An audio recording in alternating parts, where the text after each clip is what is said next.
Than a reliever. Ball one to Derek Jeter. Jeter 0 for 5 yesterday, did have an RBI. So he's off to a .278 start. Jacobs down to a knee. Plenty of time to get it to Ramirez. All right, it's 6-11. So this is about what the shadows were like yesterday late in the game, when the hitters were having a tough time seeing the ball and the fielders were having a tough time seeing the ball off the bat. Well, that's true. Mike Jacobs, playing far off the line, was able to go to his left and make a nice play. That's the second real nice play to his left he's made in 2 days.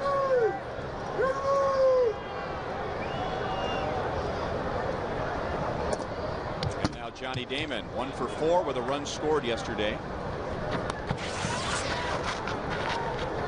Now you have to appreciate Mike Jacobs and Mike Avila's being stand-up guys and making no excuses for plays that they didn't make. But tough to make a play when you don't see the ball. You can't catch what you don't see, right? I mean, that's not making. But I think it's just being a good teammate when you do things like that, and it just lets the pitcher know that he can make a mistake and he'll have to own up to it the same way. And so these guys are saying, look, if we're going to be a team, if we're going to be accountable as a team, then we can't blame things like that on our failures on defense. So they just get better in the next game out and just go from there.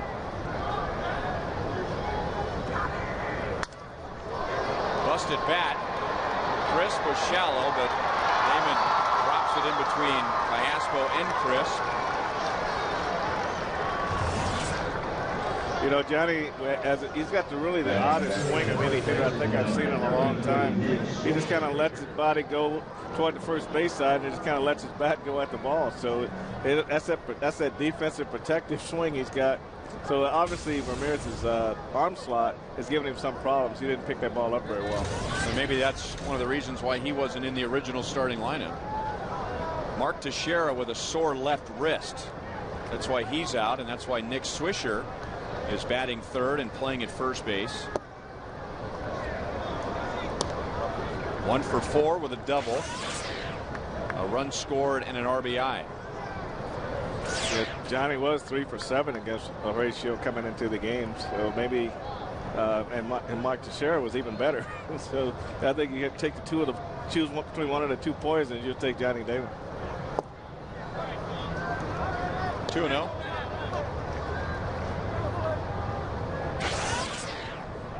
Teixeira had a double in yesterday's game. A couple of walks, a run scored.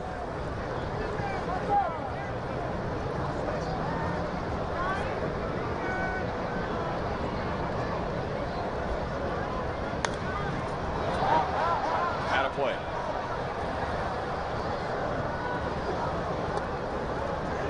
Our game time temperature 59 degrees. We started right on time at 6:10 Central. Official time and temperature presented by the parking spot. Easy to spot, easy to park. The parking spot at KCI.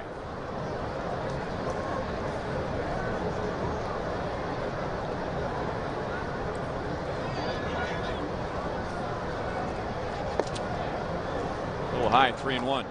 Now, when you go to the Yankees, they have strict rules on the length of hair. No facial hair unless it's a neatly trimmed mustache. Johnny Damon had to shave away that enormous beard that he had with the Boston Red Sox, and Nick Swisher, we're seeing a cleaned up version of him, and he'll go down to first base, and the Yankees, like they did yesterday, threatening in the first.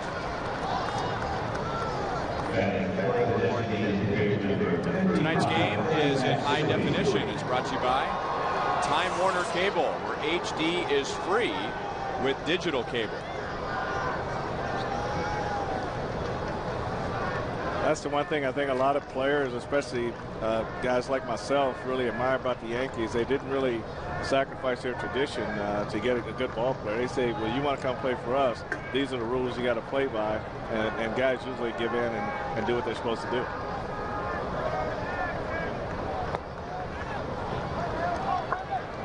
Johnny Damon in particular, when he went to the Red Sox, he went from a recognizable name to maybe the most recognizable face in all of Major League Baseball. That was pretty awesome the way he was looking at trying to play baseball every day. I can only imagine how he felt on those hot days.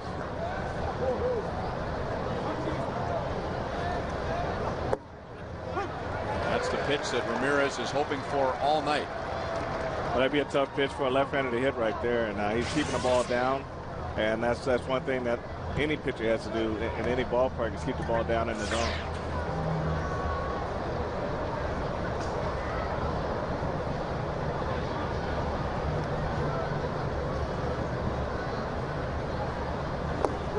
Great breaking ball. Looked like Miguel Olivo, before the pitch was even thrown, was emphasizing, make sure it's down, make sure it's down.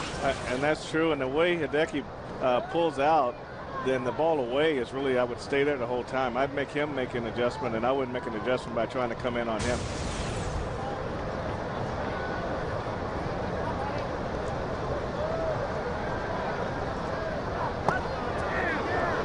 Wanted it down again and a little too low. Matsui moving into the cleanup spot with Alex Rodriguez on the disabled list, so both teams without their cleanup hitter. Both guys out with hip injuries. Rodriguez had some cartilage cleaned up with surgery. Jose Guillen has a torn hip flexor. Line to center. Coco coming up for it. Makes a nice sliding play.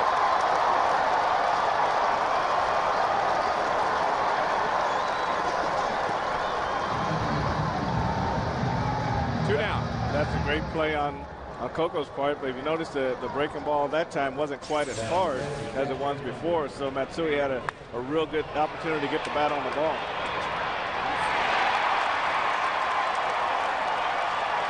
This is what they like about Coco, is his speed. He's got great closing speed, and he came in and made a great play.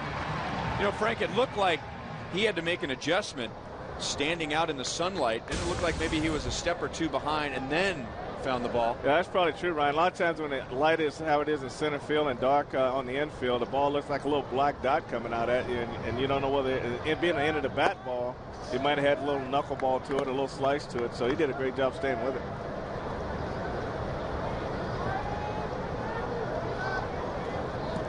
So Damon at second with his single. Swisher at first with a walk. 2 outs. Ball one on Jorge Posada. It was Posada in the first inning yesterday that gave the Yankees a 2-0 lead with the 2-out single against Ponson, scoring Damon and Teixeira.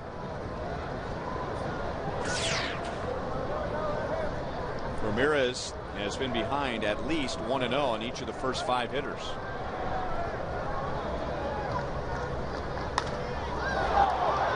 Hit well to right field. Bloomquist long way back and can't make the play. And Posada, for the second straight game, is going to drive in 2 in the first inning.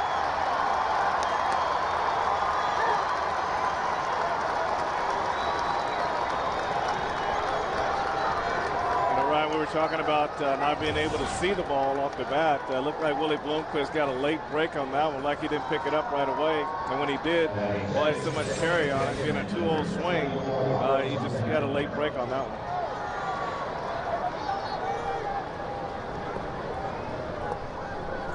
Here we'll get a good look at the jump all right off the bat. Like he just froze there for a second, and then he took off. Almost like he didn't see it right away.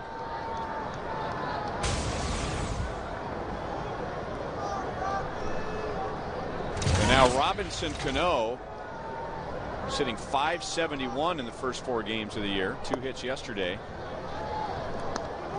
And now that's 6 straight batters that Ramirez has started off 1-0. That kind of goes back to what you said before that double by Posada, being behind on every hitter. A guy like Ramirez can't survive that way. He's got to survive by getting ahead in the count, which makes his other pitches better. But behind in the count, he plays into those tough right-handed hitters' pocket. 1-1.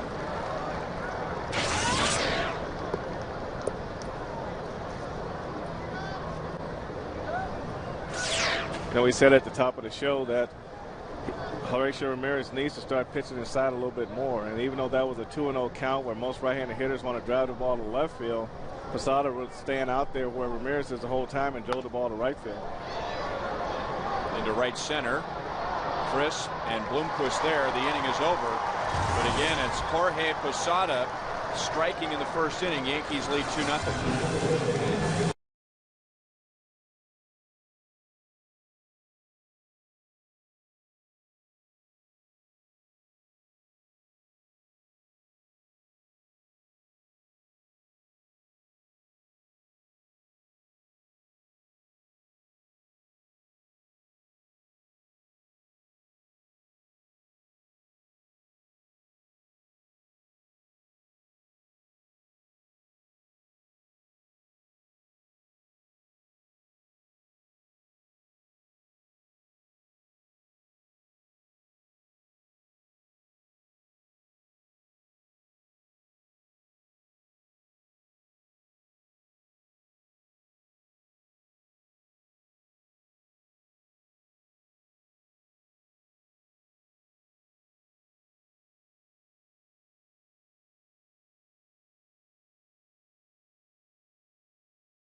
Two-run double. That's what he was looking up into with the sun falling off to the third base side. Joel Goldberg is out at Rival Sports Bar looking at the same thing. Yeah, it's unbelievable. I mean, we really can see, Ryan, what was being seen by Willie Bloomquist. We're a little bit higher up, but any of the fans that are sitting out here above the bullpen out here, you're seeing that. I mean, I'm looking right now, and I can't even see the ball, so I can't imagine how Willie was able to see it or how Xavier Nady's going to deal with that right now. But one of the new vantage points for fans as well as people up in Rival Sports Bar get a pretty good feel for what the right fielder is looking at. And right now, that sun is pouring down to the right fielder, guys. All right, thank you, Joel. It's the 33rd career game for Willie Bloomquist in right field. Coco Crisp may have had a tough time picking up a bloop from Hideki Matsui, but with his great closing speed came in and made a sliding catch. Facing his former teammate with the Cleveland Indians, CC Sabathia.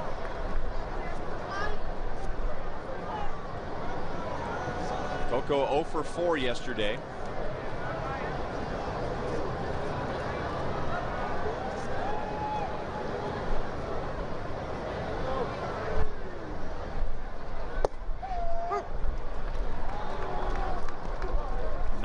On the outside corner. That's a tough pitch to keep fair, that's for sure. He keeps it right there, and that's going to be a long night for the Royals hitters. But Coco's approaching this at bat like a leadoff hitter. He's making him throw some pitches, and that's what they have to do in order to get their batting eye back. And Sabathia doing what a lot of good veteran pitchers do. He got the pitch on the corner, tried to go a little bit further outside. Well, that's being smart catching also, and just realizing, okay, let's see how far the umpire is going to go with us, and if he'll give us 2 more inches off the plate, we'll take that too.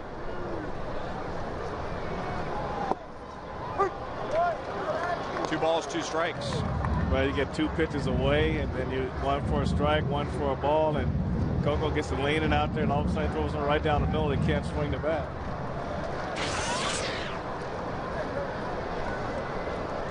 One of those wins, 2 of those losses against the Royals last year. On the inside corner, no argument from Coco.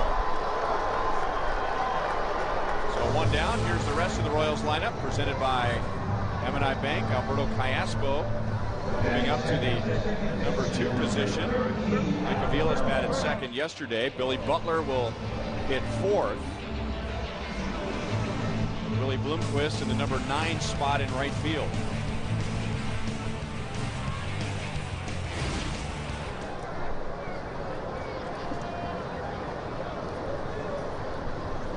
Callaspo 0 for 3 yesterday. Back to Sabathia.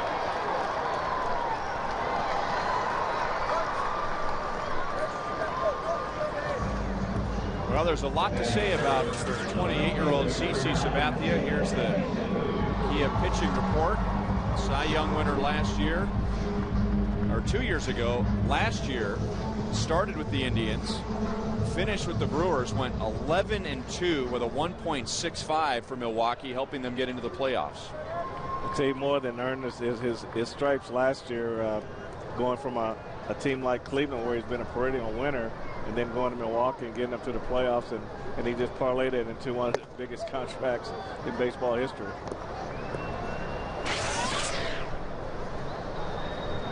DeJesus off to a 3 for 18 start, 0 for 4 yesterday, a couple of strikeouts.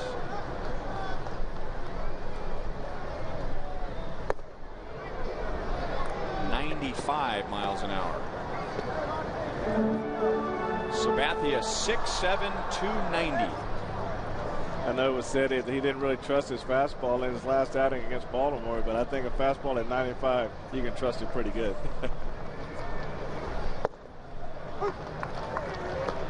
When he was a young pitcher with the Indians, Oral Hershiser gave him the advice, if you're thinking down and away, just eliminate one of those. You have such good stuff. Don't try and go down and away. Just pick one, down or away. That's great advice, because down and away is a ball.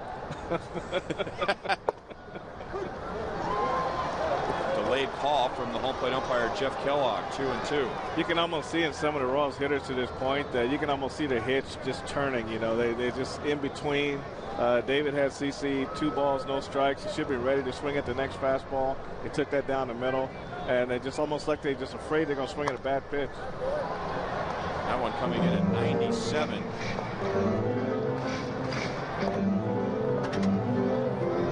This may sound crazy, but when you're struggling, does it help to face a really good pitcher because your point of emphasis is so shallow that you know, man, I can't swing at everything against this guy or I'll get myself out? Well, that's true. You know, Ryan, it's a pretty tough situation to be in, but you know, just throw it right down the middle like that, and we'll follow this one up when we get back. 2 strikeouts in the first for Sabathia.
Share of strikeouts in the first 4+ games. Here's the Toyota League leaders for tonight. Only the Toronto Blue Jays have struck out more hitters than the Royals. They're 36. Blue Jays last year led the American League in ERA.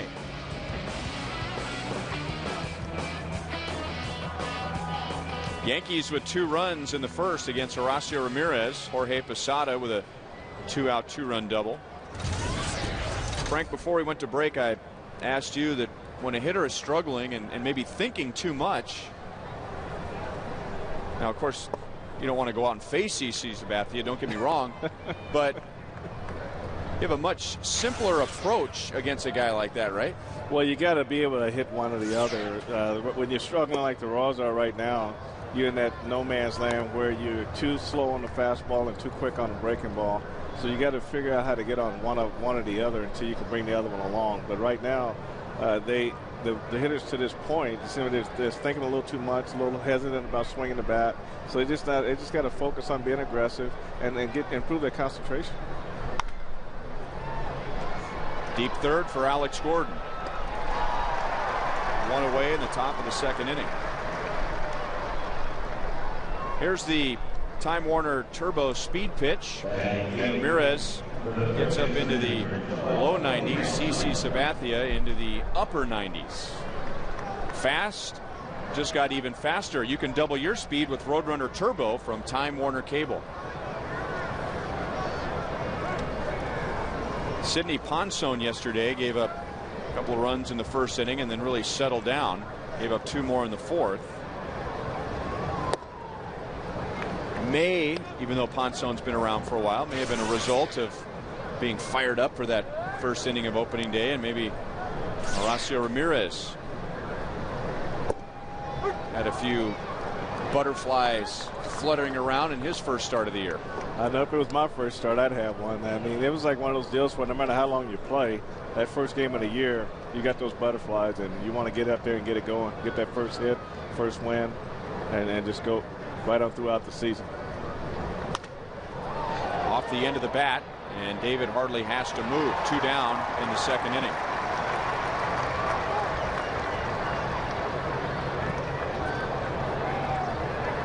Final game of this series is tomorrow afternoon.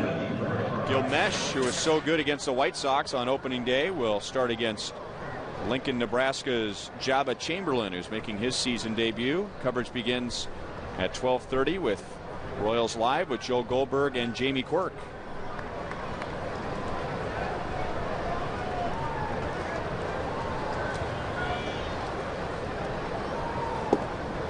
That's the first time that Ramirez has been 0-1 on a Yankee hitter. He was 1-0 on the first 8.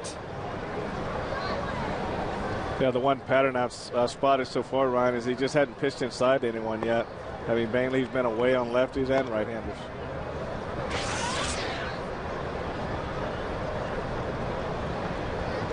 Speedy Brett Gardner, 1 out of 3 yesterday, also dropped down a sac bunt. There's a good breaking ball, 1-2.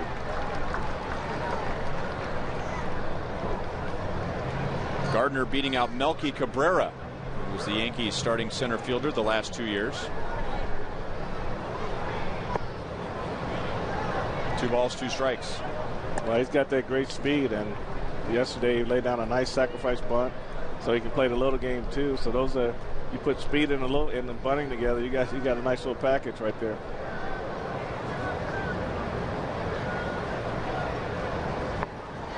And Ramirez gets his first strikeout, so he does bounce back after giving up 2 in the first. Yankees down in order in the second.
bouncing back in the second inning, getting his first strikeout and retiring the Yankees in order. And now in the bottom of the second, Billy Butler, Alex Gordon, and Mike Aviles facing CC Sabathia, who knocked down the Royals 1-2-3 in the first with 2 strikeouts.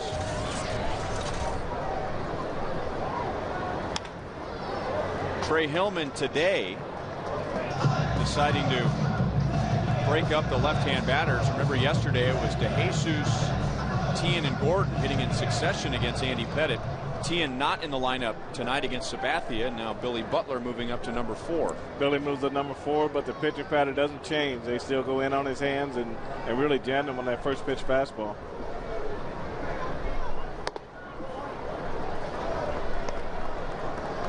But they're going to make Billy show them that he can get to that pitch, or Billy got to show them he won't swing at it because it's not a strike. And Jorge Posada was going back in for another fastball, but Sabathia left it out over the plate.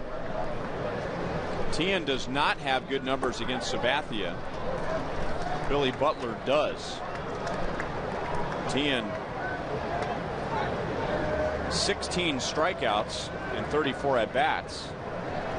Batting average isn't that bad, 265, but a high number of strikeouts, while Billy Butler is about a 390 hitter against Sabathia, and that was the stat that Trey Hillman pointed to, taking Tian out. Just the high number of strikeouts, and the Royals have been striking out quite a bit, about 10 per game in the first 4.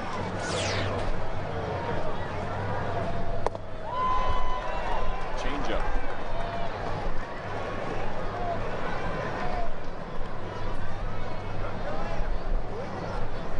Well, Frank, when Billy was called up a couple of years ago, he was really using the middle of the field well and got off to the same start early last year, and same thing, pitchers started pitching him inside. 3 strikeouts for Sabathia, and when Billy appeared to be becoming frustrated with that, that's about the time the Royals sent him down to AAA. Well, that's true. Right now you can just tell he's really over swinging right now. It's a lot harder than Billy's normally swinging the bat. When you swing that way and you got a guy that's throwing 95, it just slows your bat down and makes that fastball look a lot faster. Yeah, that's the thing that a lot of young hitters don't realize right away, that swinging harder or trying to swing faster, swinging harder actually slows you down. It definitely slows you down, makes your bat longer, makes your swing longer, and especially if you got a fastball that, like CC, that's borderline high and it's got a little hop to it, it makes it even look that much faster. So you just really hurt yourself when you do that. Same goes for pitchers too. When they try and throw it harder, you usually go higher. Yeah, and it doesn't come out faster.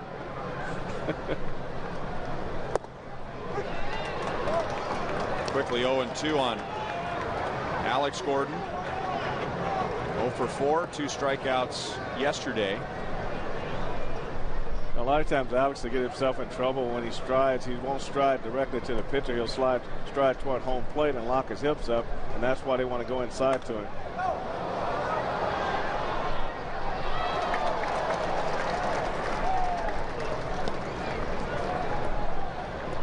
Well, the Royals really wanted to go as long as they could with Billy Butler batting 6th and Alex Gordon 7th, but with the Guillen injury, here we are, 5th game of the season, and back to Butler batting 4th and Gordon hitting 5th.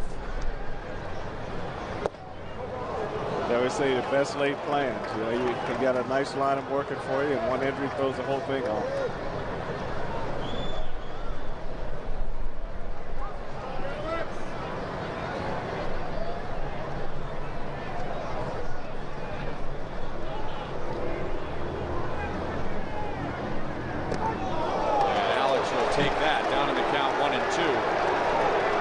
Remember his rookie year was hit by a high number of pitches.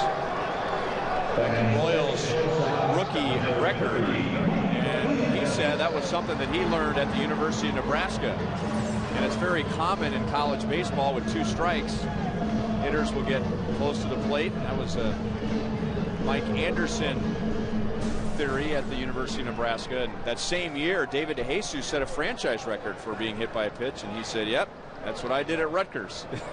College coaches teaches guys how to get hit, And major league pitchers say, you want to get hit? Here, take this.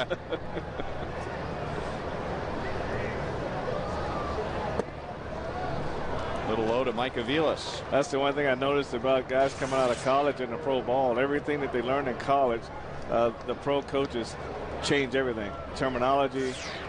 You want to get hit on purpose? Well, we'll pick a spot where we'll really hit you and let you see how it feels. So I think Alex, the way he strides, has a hard time getting out of the way of that ball inside.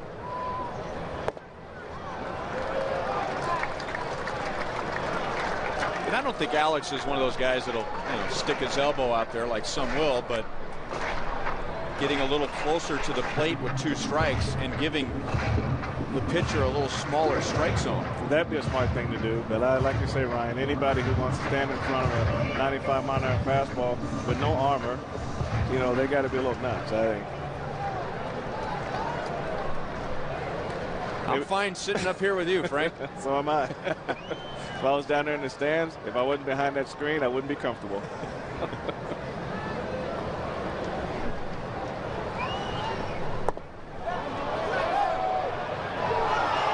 Well, that's the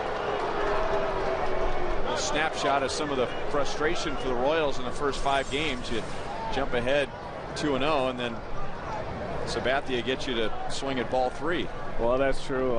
Mike just opened up too early, and the swing got a little long, and the ball was away from him. They just need to go back to what he did last year. Keep his swing short, try to drive the ball to right center, right field, and he'll be fine. Right now, he's just trying to overswing. Ransom at third. Out at second base, Cano with the quick hands turns the double play. I don't even know if that ball was ever in his glove. That was so fast. That was a very nice turn.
Inning. I still have that picture in my mind of the rookie Derek Jeter in 1996 when he helped lead the Yankees to the World Series. He was the rookie of the year, but talking about the veteran Derek Jeter now, and you start putting him up on lists with other veterans as far as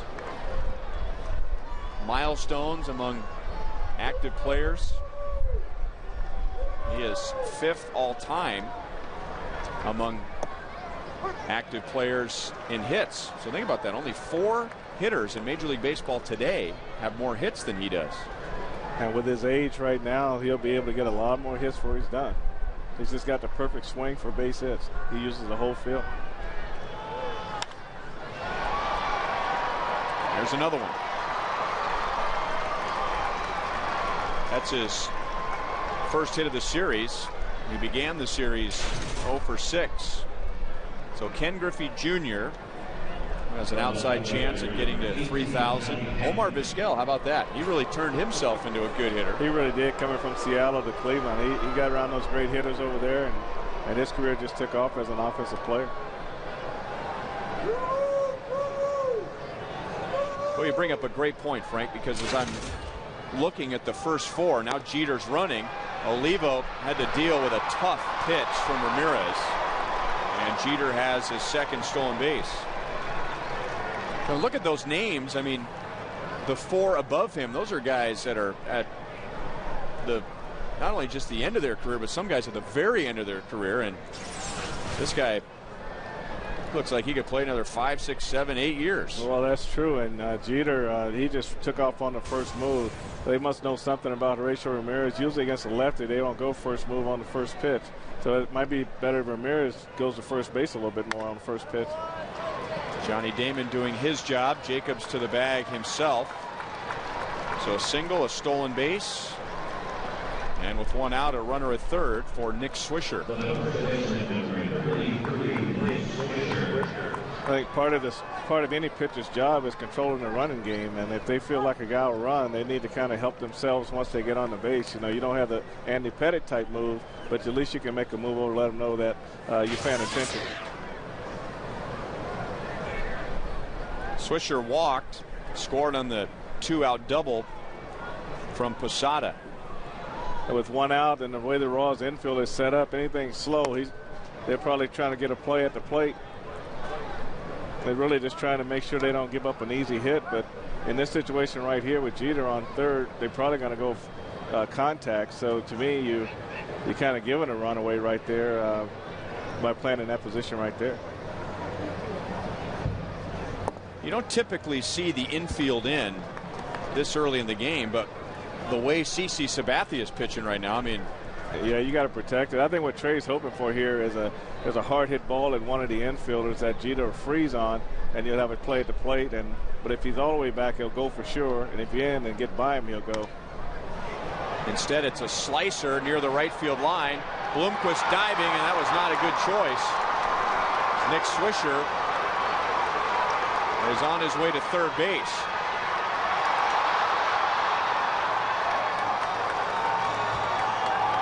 So trying hard to make something happen. That may have turned a single into a triple. Yankees lead 3-0.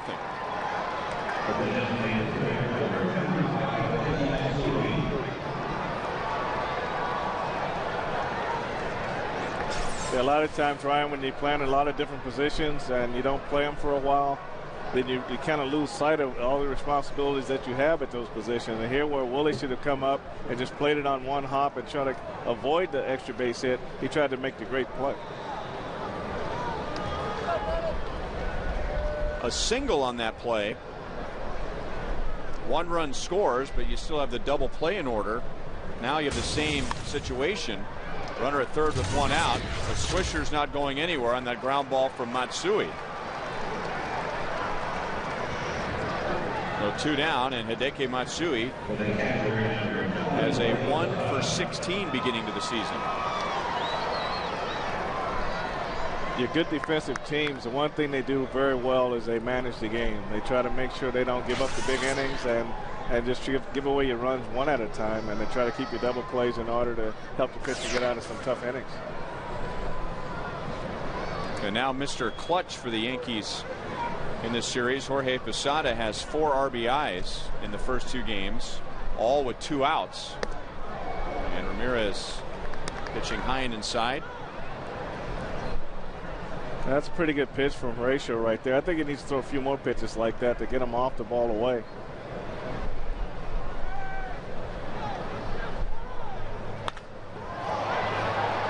And DeJesus won't get this one. 5 RBIs for Posada, all with 2 outs. Yankees lead 4-0 in the 3rd inning.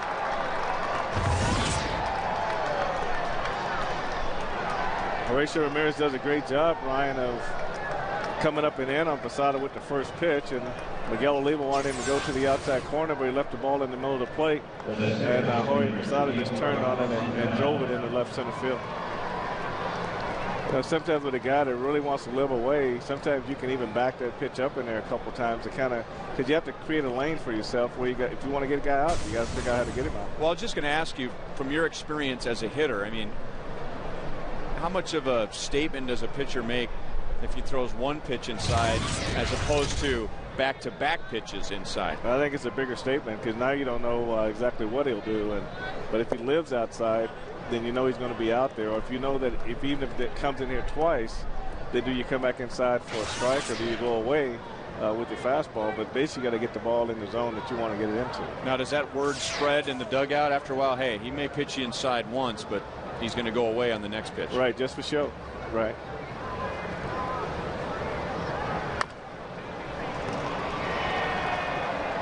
That ends the inning. The Yankees have their second two-run inning and a 4-0 lead.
Yankees, where's Joel Goldberg? Ryan, Frank, you've seen our new home for the pre and post game show, Rival Sports Bar, up above the party deck. It is packed. That is one of the hot spots. And then here's the side entrance. By the way, little hint to get in. Well, they might not let everybody in here, but when we're trying to get in quickly for the show, this is the way to do it and give you a little look from the inside of our new home. Here it is, Rival Sports Bar and our new set. And Jamie Quirk's back there hanging out, already preparing for the post-game show. Let's head back upstairs to you guys. I'll tell you what, this place will be hopping after the game for Royals Live. Frank, you noticed there looked like there was some sort of a row of tables around the set just to make sure the guys don't get too close. Yeah, they had to have some security out there yesterday. Guys really fell in love with Joel. Joel said he didn't know so many people knew his name. Guys fell in love with Joel? Well, I'm going to leave it like that. Oh, okay. That's how he phrased it. Oh, okay. Mike Jacobs driving in the only Royals run yesterday with a loop to right that Nick Swisher lost in the sun, but still nice to get that first hit out of the way. That sure should help you relax, but I tell you, Mike had such a good spring, and I know he puts a lot of pressure on himself to do well. So hopefully he can just relax and let everything come to him. Billy Butler struck out in his first at-bat, but I was curious to see how those guys would swing today. Getting that first hit out of the way. Butler and Jacobs both hitting doubles for their first hits yesterday. 2-2. You know, and talking to Kevin Seitzer before the game, he just felt like the guys were just trying to do too much.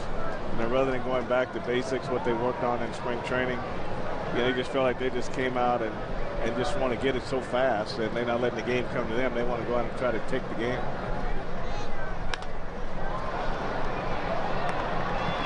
Johnny Damon in left field. Retires Mike Jacobs.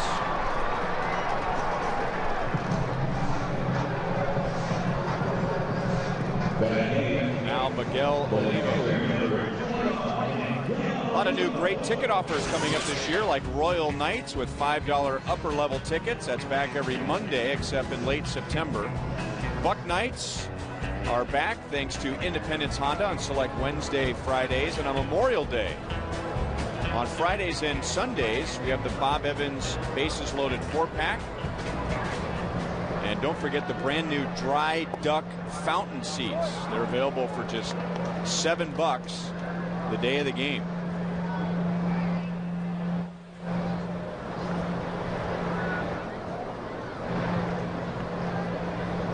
That is a great seat. I had a chance after the game yesterday to check out the new outfield experience. Didn't get a chance to get all the way down there to those seats right on the other side of the left field wall. But I did get a chance to check out the seats above that and see the Miller Lite sign in the middle of your screen. There's a little party deck up there and some seats below that, and I tell you what, that is a great spot to watch the game. There's so many good spots in to watch the game this year. It's unbelievable. 0-2 on Miguel Olivo. 0 for 3, couple of strikeouts yesterday.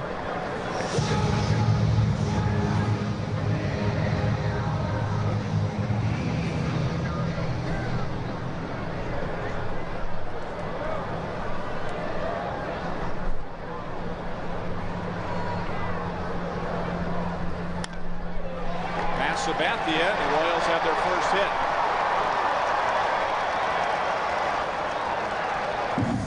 Olivo coming back after being behind in the count 0-2. One thing he did with 2 strikes, he cut his swing down and kept the ball in the middle of the field and walked away with a base hit. That was a good job of making that adjustment right there. It's right down the center there. He just basically tried to do too much with it. The first couple swings, he really overswung like he was trying to hit the ball out of the ballpark. With 2 strikes, he cut it down and got a base hit up the middle.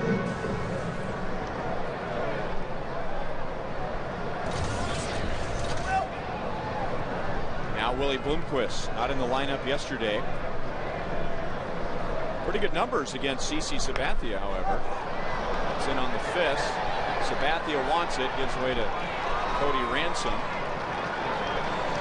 Sabathia deferring to the long major league rule that pitchers are not allowed to catch a pop-up. That really makes the infielders work harder when they do that. That's why he liked guys like Saberhagen when he was in the game. Any pop-up with him out, he caught. He was a great athlete. That's a professional athlete out there, Frank. I mean, we should all be required to do the same things, I tell you that. First baseman tripping over the mound, third baseman tripping over the mound.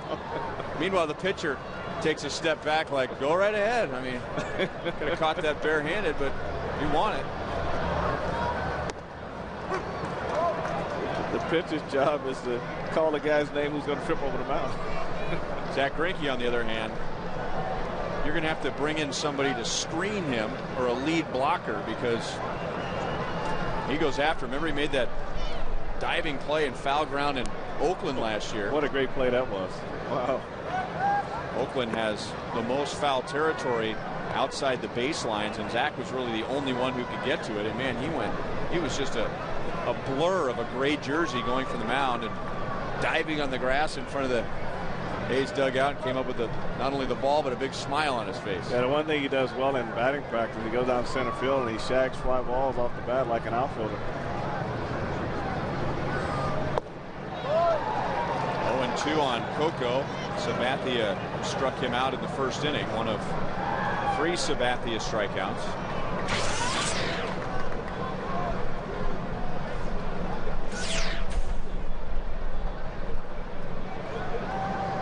Yeah, CC's really pounding the strike zone. He's really starting to move the ball on both sides of the plate. Starting to try to crowd the right-handers a lot more. Late movement. Once again, Coco, no argument. Ball out on strikes. Royals get their first hit. Down 4-0.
game from the dugout suites. I guess you can consider that an older feature now with the new Kauffman Stadium.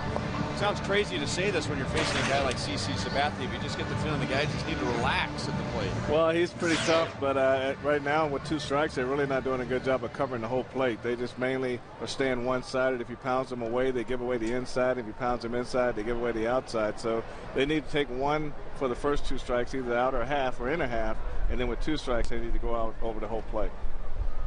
And the Royals have a ways to go as the Yankees have scored 4 in the first 3 innings against Horacio Ramirez.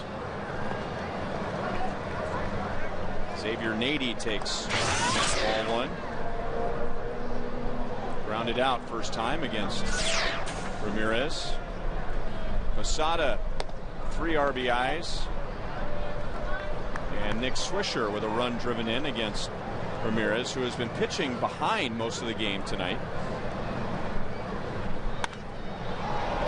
And that's up the middle for a leadoff single.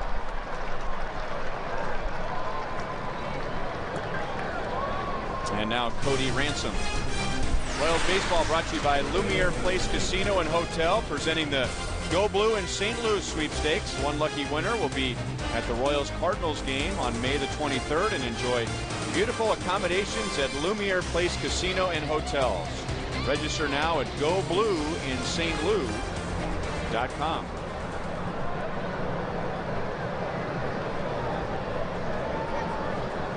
Cody Ransom fly to DeJesus in left field.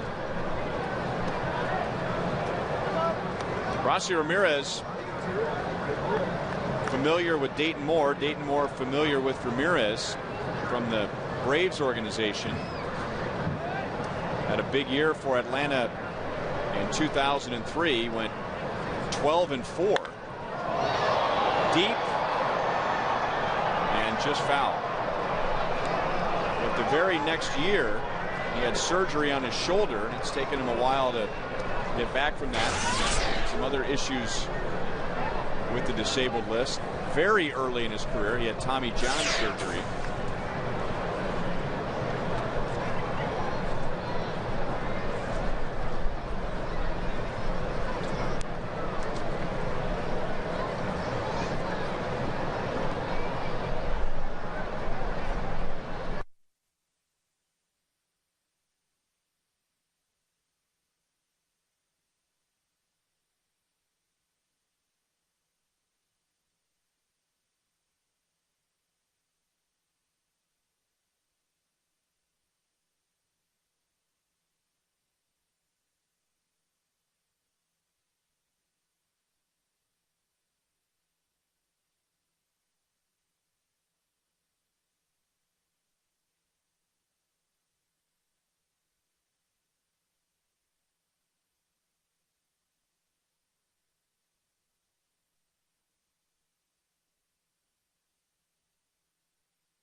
Frank, your thoughts? Haircut. Here's You Call It, presented by Sprint. And our question for tonight, who's the toughest lefty the Royals have faced so far? Text 432-432 and enter keyword Royals along with your selection, A, B, C, or D. Aspo gives the Royals their first leadoff man on.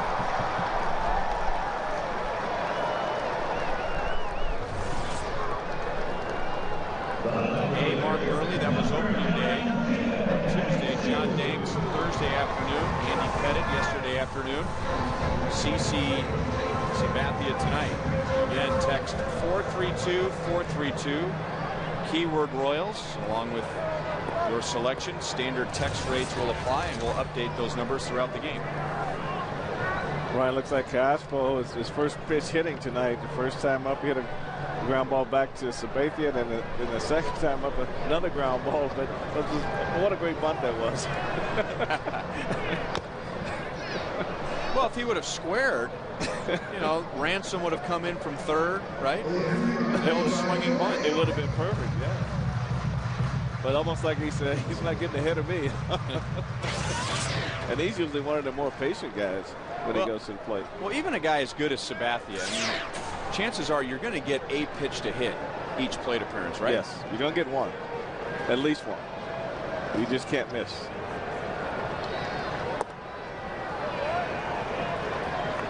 It's awful tough when you have a guy who has a changeup, a good curveball, outstanding fastball. It's hard to be on all of them. You just got to try to, if your first two strikes, you just got to look for one of them. And then when you get the two strikes, then you expand your zone and just try to put anything he throws up there and play.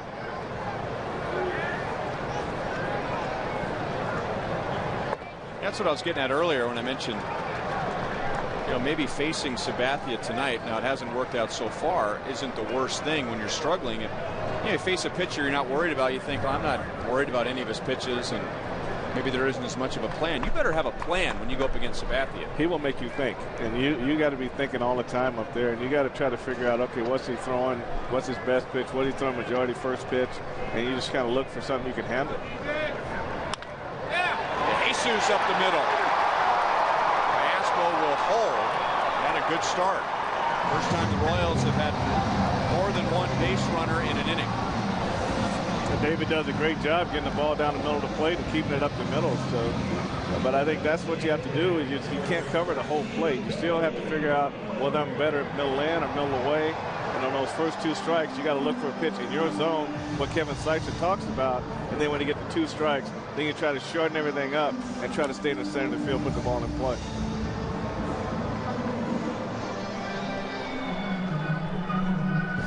Well, this is the second time through the order. First time through, one hit, 4 strikeouts. But you get a look at Sabathia and you have an idea what he's trying to do. Well, that's true. And Billy right now has got to cut down on his swing, get a ball down where he can handle, and just try to drive the ball in the alley. If he tries to overswing, then he plays right into Sabathia's hand. Earlier in his last at bat, Sabathia tried to really jam him up inside, which will cause you either hit a slow roller to third base or pop the ball up.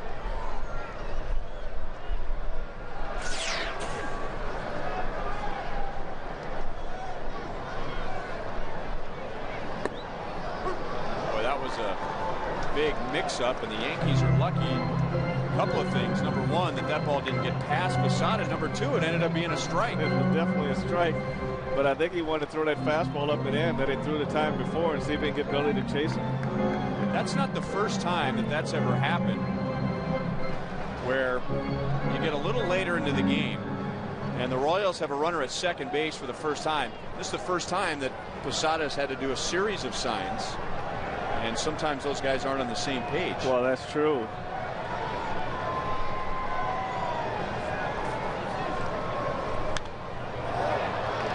Oh, 2. Now, from Posada's standpoint, Ryan, he'd rather be crossed up with a breaking ball than crossed up with a 95-mile-an-hour fastball. But that one, you're not ready for, and that'll hit you or hit the umpire, one of the two. And as the second baseman, Frank, and the shortstop for that matter, you also wanted to know what the signs were going to be. Well, definitely, these two guys can actually see every sign. They see the sign, they see the pitch location, and that could cross them up also. 3 pitches, and down goes Butler. 5 strikeouts. Well, that's the pitch that Posada wanted, the first pitch of the at-bat. But right now, Billy's not pulling the trigger on the one that's down above the knee, but above the waist, he's actually swinging at that pitch right there. As I say, when you get the 2 strikes, you got to throw everything out of the window. Anything close, you got to swing the bat.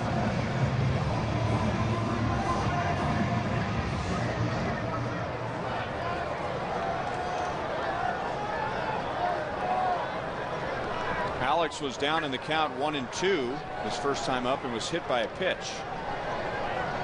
Callaspo down at second to Jesus at first. Way out in front. It's really not a bad selection of pitch by Posada and Sabathia. What they're trying to do right here is just get Alex to roll over. He can't really get behind that breaking ball and drive it in left field the way he's swinging, so they're trying to get him to roll over on it and possibly hit into a double play.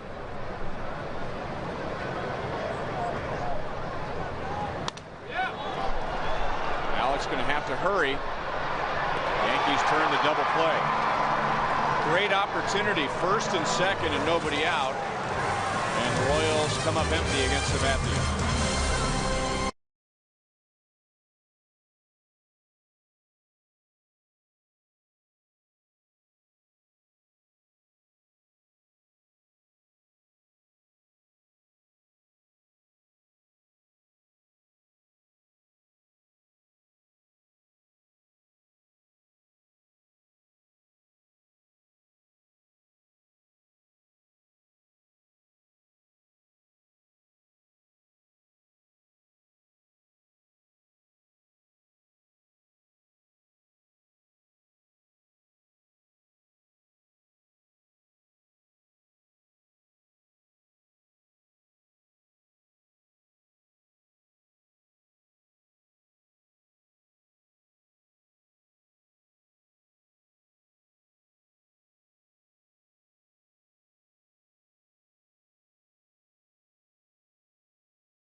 Runs in the first 5 games, but they've been playing excellent defense. That began in Chicago. Here's the Coors Light freeze cam and a play by Coco Crisp in the first inning. Well, this is off the bat of Hideki Matsui, and he fought through the dark shadows of Kauffman Stadium to make a great play right there.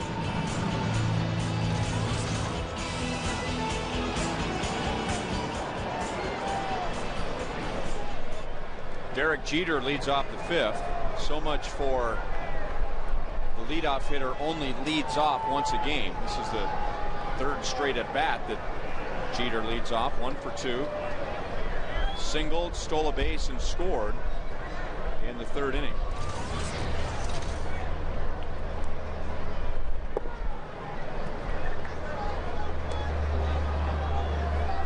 Yeah, Derek Jeter's got such a perfect swing, and he has such great plate coverage. And he's got the kind of swing, Ryan, that he can stay out over the plate all day long, and he can drive that ball in the right center. And then when he gets in that hitting count, he can look 2-0, 3-1, and turn on the fastball and drive it to left center field.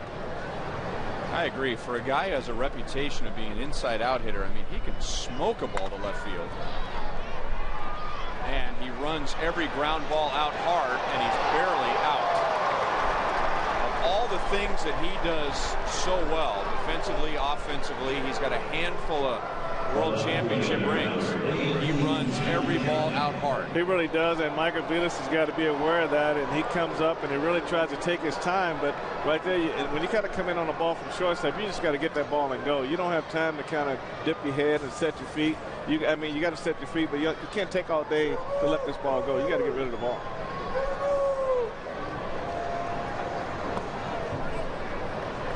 Johnny Damon singled and scored in the first inning, rounded out in the third.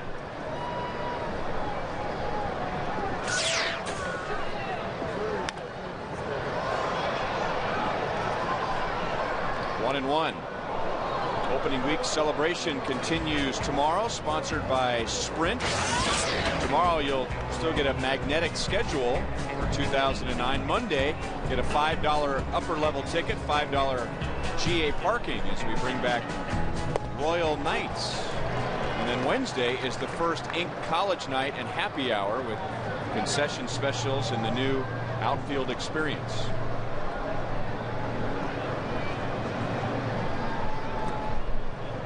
Two and two on Damon.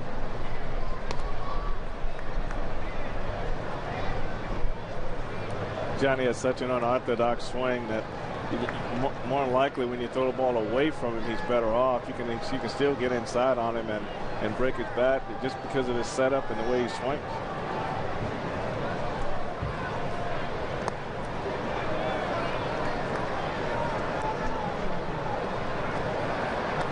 Three and two.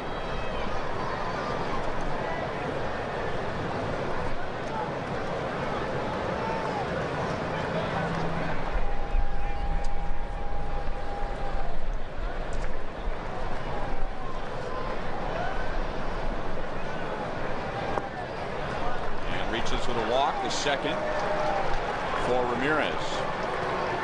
1 on 1 out as we take a look at the James B. Nutter pitch count for Rocio Ramirez.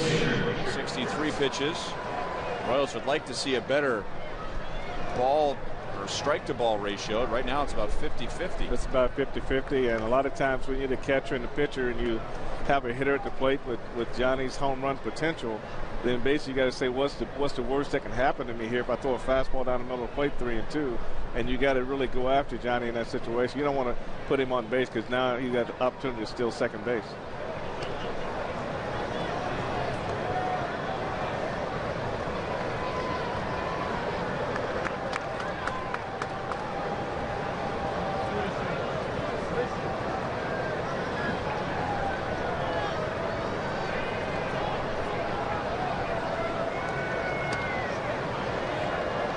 I think you should always try to make the guys that run fast, all your fast runners, if they get the ball right, they get the home run. But what are the odds of Johnny hitting the ball out of the ballpark on a regular basis? But you put him on first base, now he can score on a double, he can steal second. There's a lot of ways he can score.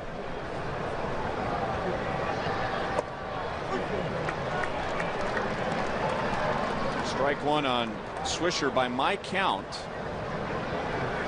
Ramirez, of the now 21 hitters he has faced, including Swisher, 15 of the 21 times he's been behind 1-0.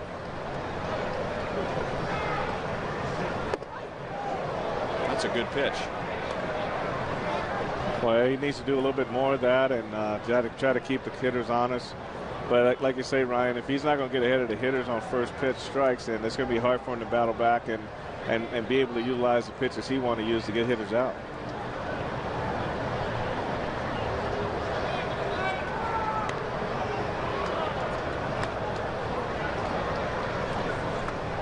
Of the 5 hitters that he has jumped ahead 0-1, those hitters are 1 for 5. So there's the math for you. When he gets ahead, he's had success tonight. That ball is pounded to deep left field, and there's your first home run in New Kauffman Stadium.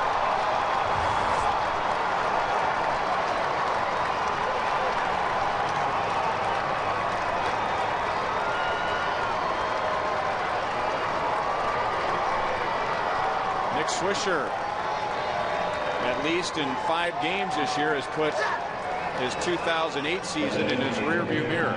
Well, he's definitely swinging the bat well. Olivo was trying to get Ramirez to get a ball inside like the first one, but he left it out over the plate a little too far, and Nick just jumped on it and just it's just some great sound right there. Ball went over the bullpen.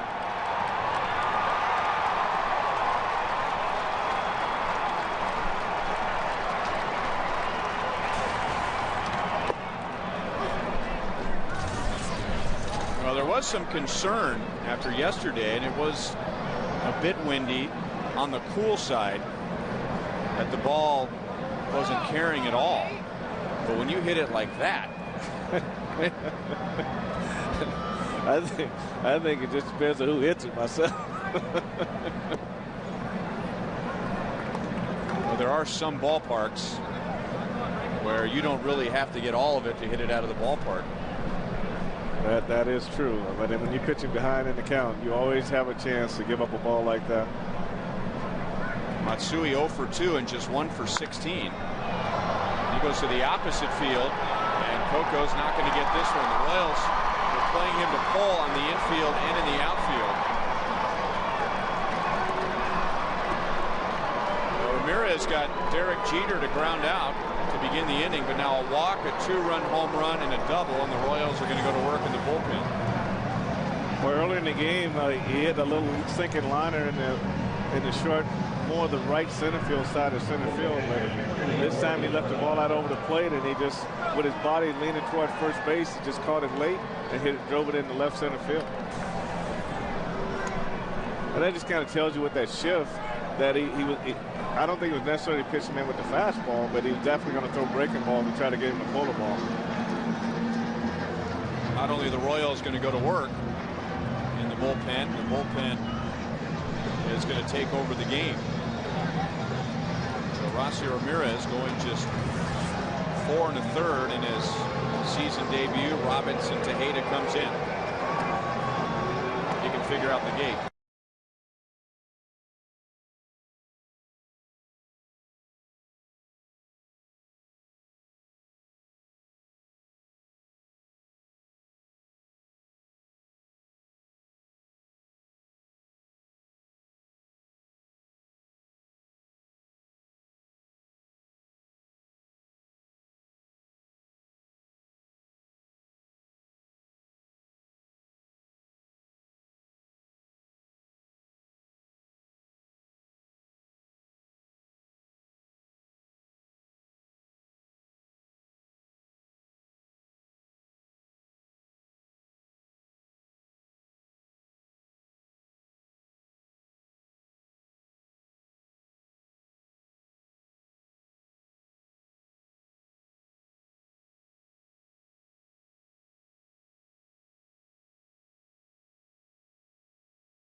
Tough debut for Horacio Ramirez. 4 1/3 innings.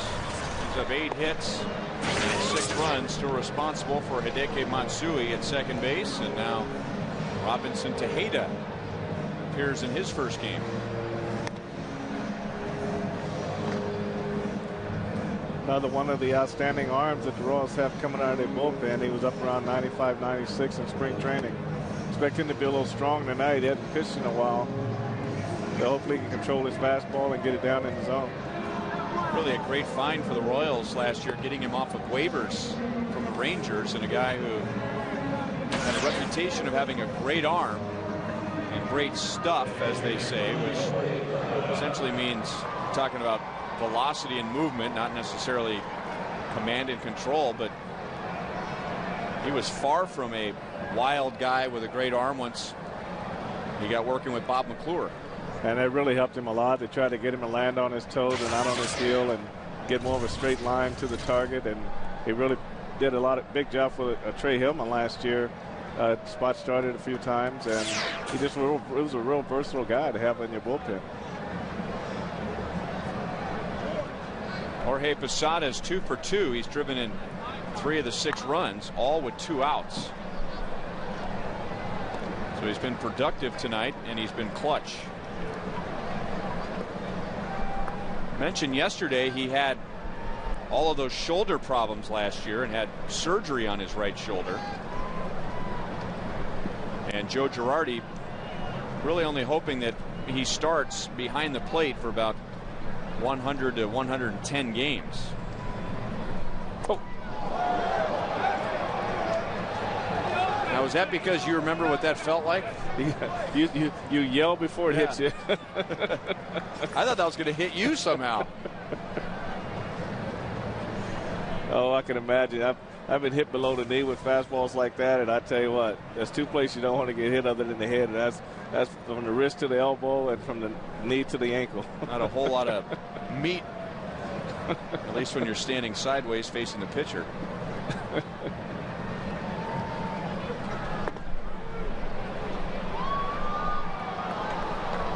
Speaking of Posada and Girardi, when Posada first came up to the Yankees, he was splitting time with Joe Girardi, who's a former Yankee catcher.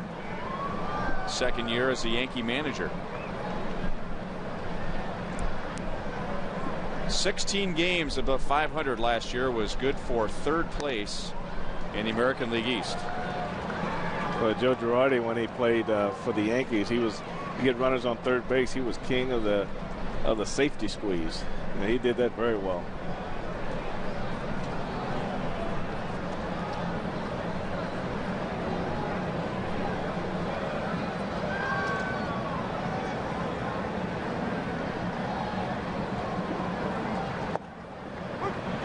Full count.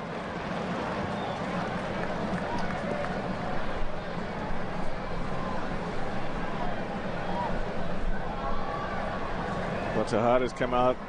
He's thrown one almost on the kneecaps of Posada. One at first pitch in on his hands, one up and away, one down the middle. You think he knows exactly what's coming here? Struck him out anyway.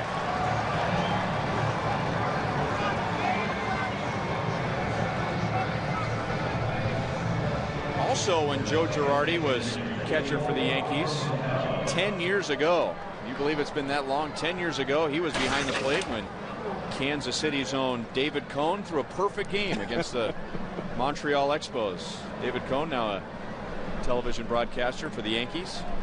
Well, I'm glad sometimes you get a heads up when you're going to go to the other team's booth and they don't catch me with my glasses on my nose like that. Well, you know, in our production truck, we have the Yankees feed, and I'm sure it's the same for the Yankees. So I bet you somebody is telling David Cone right now, you know, you're just on Kansas City TV and you had your glasses on your nose. He was looking like a professor over there.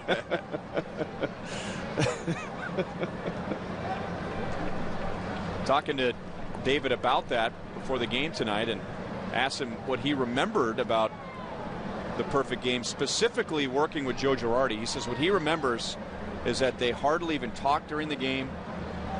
He can't remember shaking off Joe Girardi, and that they were so in sync that Girardi could just read David Cone's eyes. And if Girardi had put down a sign and Cone didn't like it, Cone didn't have to shake his head. Girardi knew what he was thinking, and he would go on to the next sign, so you didn't get caught up in the shaking the head and all that kind of mix-up. That they were just so in sync all the time. But obviously they were really in sync for that game against the Expos. Well, that's true. I tell you, when you've been around a while and you work with a catcher and they get to know you and they know your mannerisms, and those things can happen for you. And they've also had a lot of praise for how smart he was as a catcher, and they really foresaw him being a manager in the major leagues at some point. When he wasn't in the game with the Yankees, which happened more and more as Jorge Posada developed, they said he was always sitting next to Joe Torre and Don Zimmer in the dugout, picking their brains. Two-run home run for Swisher in the fifth gives the Yankees a 6-0 lead. The new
Plenty of offense, 6 runs, 8 hits for the Yankees, and all kinds of CC Sabathia in the first 4 innings. He has struck out 5. Fastball in the mid to upper 90s. After struggling on Monday at Baltimore, where he didn't go a full 5 innings, just went 4 1/3, gave up 6 runs, 8 hits, didn't have a strikeout for the first time in 4 seasons. He also had a couple of wild pitches in 1 inning. He had never done that before, so maybe feeling a little pressure after signing that huge contract and pitching for the Yankees, pitching on opening day for the Yankees. Some guys who come from, I remember Butch Weiniger, who played for the Twins and went to the Yankees on as a free agent and wasn't used to being booed. And he told me one time I saw him, he says, "There's no pressure like Yankee pressure."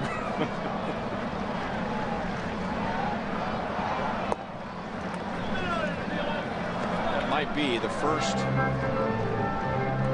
It is. That's the first 3-ball count all night for Sabathia. Doesn't happen until the 5th inning.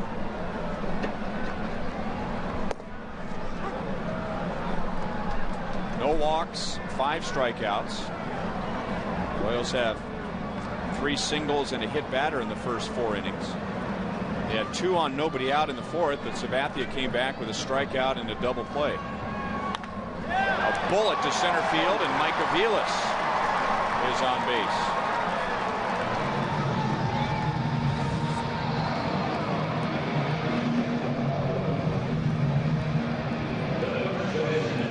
I think what you see here, Mike got Sabathia in a 3-1 count, and he got a fastball down out over the plate. He didn't try to pull it. He just went right with the pitch, right back through the middle, and he had some success. That's the kind of the Aviles that we saw last year when he came up out of AAA.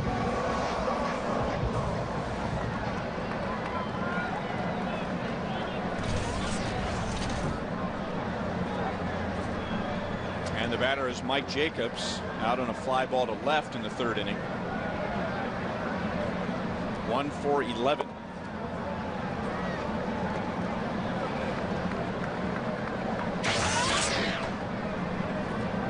Was there any doubt in your mind when CC Sabathia became a free agent where he would end up? None. None at all.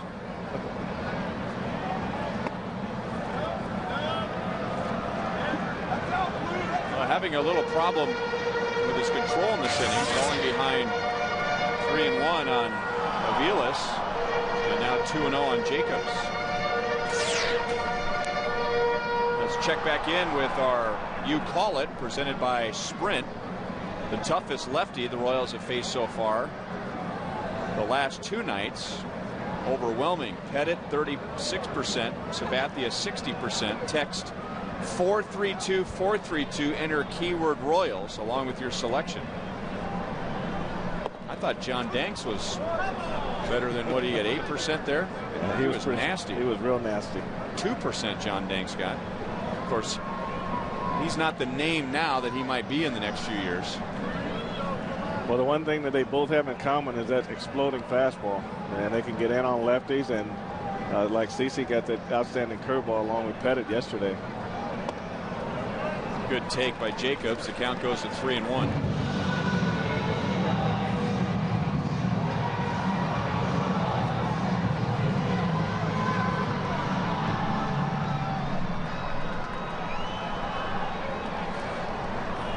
That guy's checking his email. You check your email now on your cell phone. I can do it on mine. It would work even better if someone sent me one. Well, you got to give out your email address.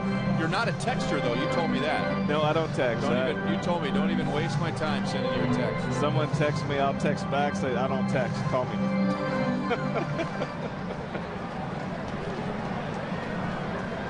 I read text, but I don't. You don't text return them? My granddaughter got on me one day. She says, how come you text one word all the time? Okay. Damon playing shallow. So Jacobs going the opposite way, and that's what he and Kevin Seitzer were working on quite a bit in spring training. 1 on, 1 out, and now Miguel Olivo.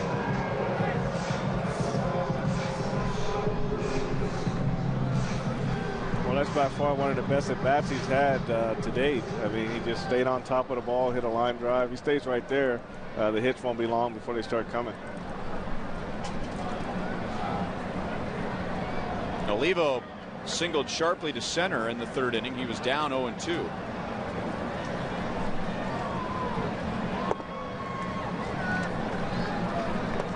Sabathia also got off to a slow start last year. He had a 0-3 and then a 1-5 start.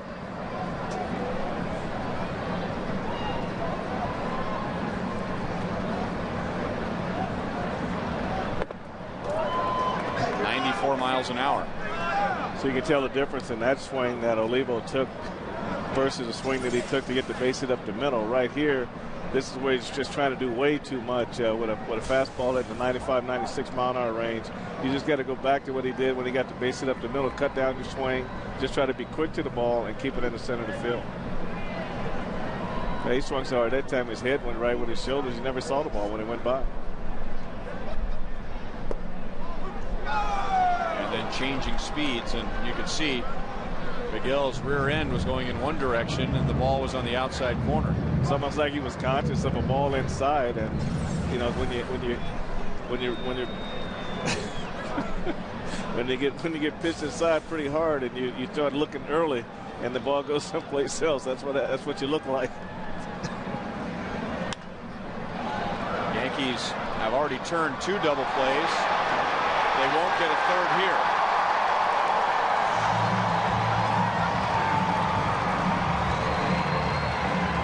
Been one of those nights fans are cheering because the Yankees didn't turn a double play.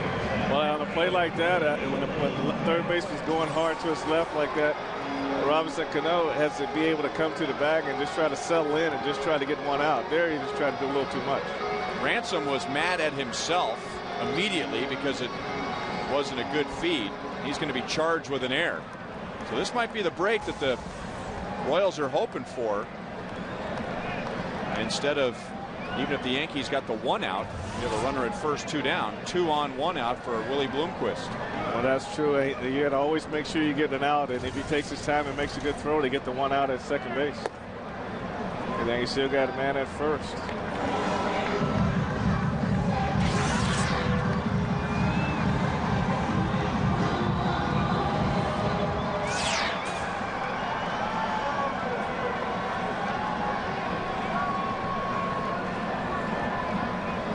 Lundqvist out on a pop-up to third, first time up. Aviles back in time at second base. Sabathia is 14-10 in his career against the Royals. This is his 32nd game against KC. But I remember very early in his career, he was like 7-0 or 8-0 against the Royals. Royals had done absolutely nothing against him. In a game here at Kauffman Stadium, it looked like it was going to be another Sabathia-dominated game. And A.J. Hinch, remember him? Catcher, yes. Hit a 2-out, 3-run home run in like the 5th or 6th inning. And that not only turned that game around, but it really turned the Royals' confidence around against Sabathia for the next several years. So 14-10, he still has a winning record against the Royals, but that's after beginning 7-0 or 8-0. I know Roger Clemens, when I played, he was that one guy that really had a great record against the Royals, and I don't think we ever figured that one out. It was just lights out against us. You and a whole bunch of other teams.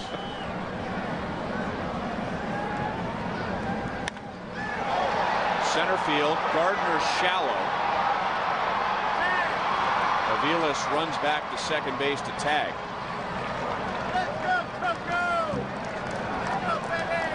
Well, first and third, 2 down.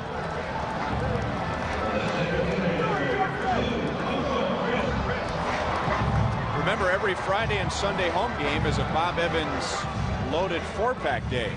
That's 4 tickets, each loaded with $10. You can use it on concessions or merchandise around the ballpark. All that for just $60. That's a $100 value. Every Friday and Sunday game at Kauffman Stadium, a Bob Evans loaded 4-pack day.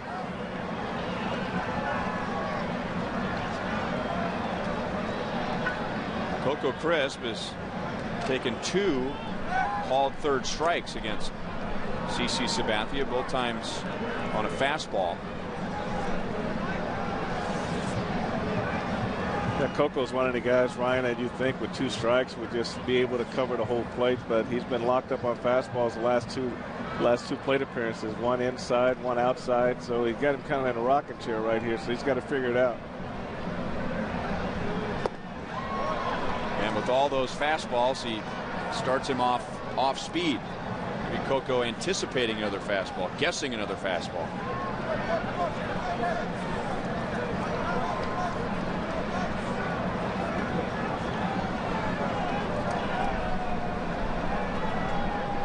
Coco's game-winning home run on Thursday against the White Sox was a first pitch fastball from another hard thrower, White Sox closer Bobby Jenks.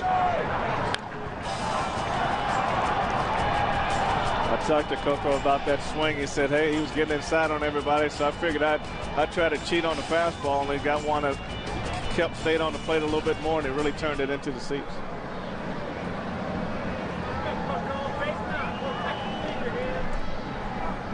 Aviles at third, Olivo at first, trying to take advantage of a Yankee error. 2-1 on Crisp.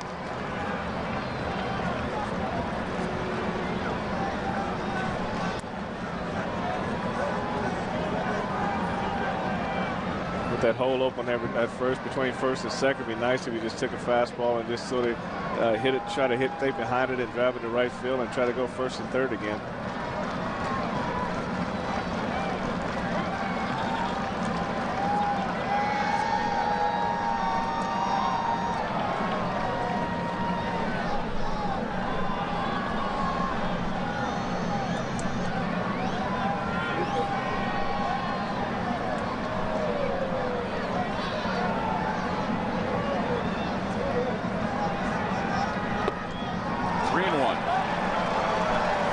This is the inning of opportunity for the Royals. They're down by 6, but they have not had the number of hitting counts like they have had here in the 5th inning. Basically, right here would do a lot for the ball club. It'll do a lot for the offense, and also for Tejeda when he goes back out there. I mean, just to get on the board and get things going your way, give you some sense of climbing out of this funk they're in right now. Jeter at shortstop. He'll go the short way, and that's that.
takes over at third base as we head to the 6th inning. And for Alex Gordon.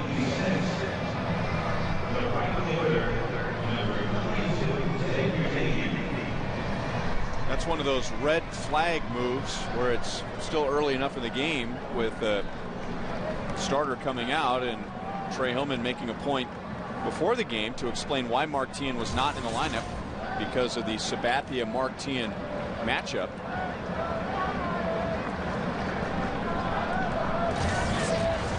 Xavier Nady against Robinson Tejeda on in relief of Horacio Ramirez in the 5th inning, and Tejeda coming in, getting a strikeout and a ground out.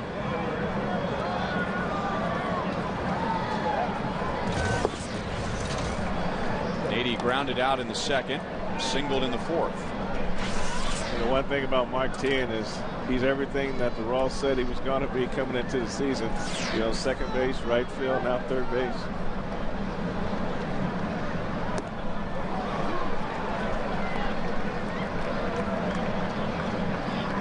Well, it was a great discussion among members of the media and the fans. You know, where is Mark Teahen going to play? Should the Royals try and trade Mark Teahen?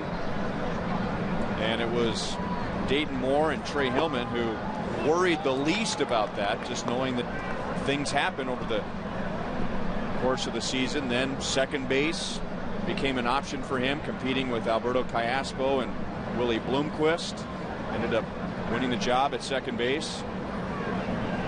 And now with Jose Guillen on the disabled list, well, the Royals feeling really good about still having Mark Teahen on the roster. I would think so.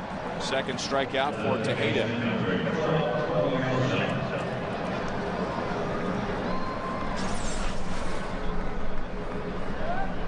Nothing fancy here. No, just good old straight fastball, 96 miles an hour, right down the middle. Goes to the harder you swing, the faster the ball gets.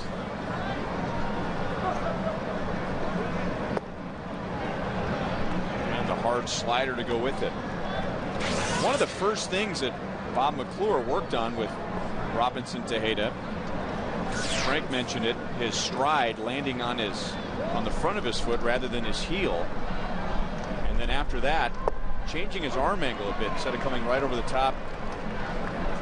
A 3/4 arm angle, not over the top and not sidearm, somewhere in between. Right, it gives him that 3/4 arm slot that Ponzon has, and it also gives you that movement, that natural movement where the fastball runs back in on the outside corner and into right-handed hitters. And 95, 96 with movement is pretty dang on good. And then every now and then he'll do that. He'll drop down even lower, which if I were a right-hand batter and a guy's throwing like that, forget it. You got to have some guts to keep your front shoulder in on that. You got to keep a lot of things in to hit that pitch. Tejeda throwing smoke, 95 miles an hour. He's faced 4, struck out 3. Yeah, he wasn't even close to even making contact on this pitch. He had the outside corner master with this fastball, and if he even puts the bat on it, it's going to break the bat, or he's going to just hit a little scribbler, but he's not going to do anything with that pitch right there.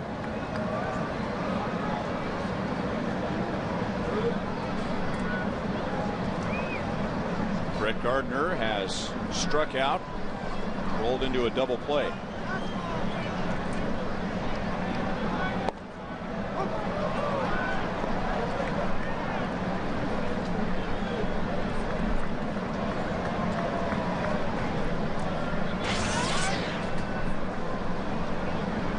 Yankees getting all 6 of their runs against Horacio Ramirez in 4 1/3 innings.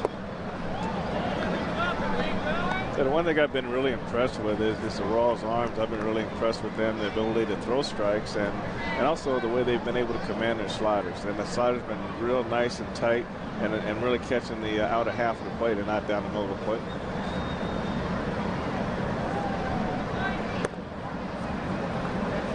Two and 1.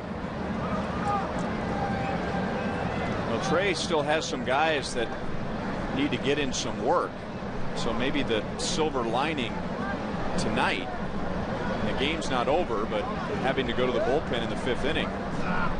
Tonight is the first game that a starter didn't go at least 6 innings, which is a good thing. I mean, every manager would want that, but then there are also some guys in the bullpen that need to get on that mound. They need to get on the mound, and they need to throw, and that's the only way you're going to keep them sharp is they got to throw at some point. You can do a lot inside work, but unless you're out in the actual competition, you never know where you are.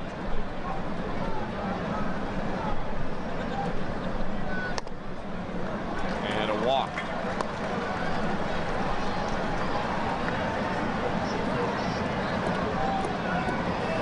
Yeah, it looks as if he was really overthrown right there. He was thinking fastball's up, not over the plate. He was really getting ahead of himself, and I think it was just really feeling good about those first 2 strikeouts.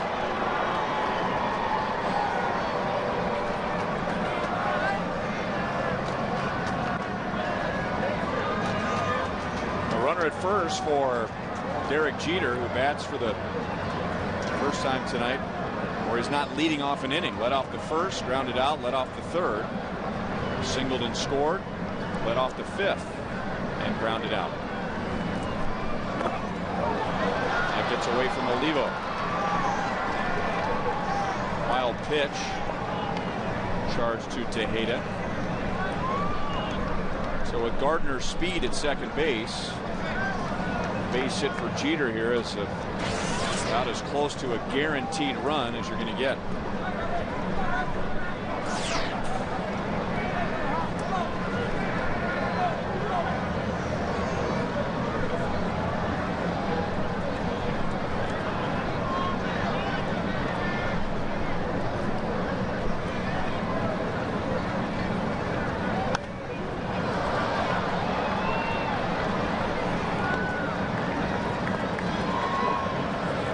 Stays down there, he's not going to get hurt too much down there on the outer half of the plate. When he stays down and get that movement, it's kind of hard to square that ball up.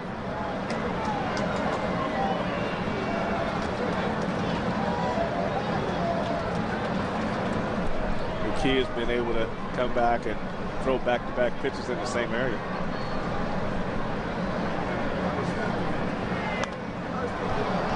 One and two.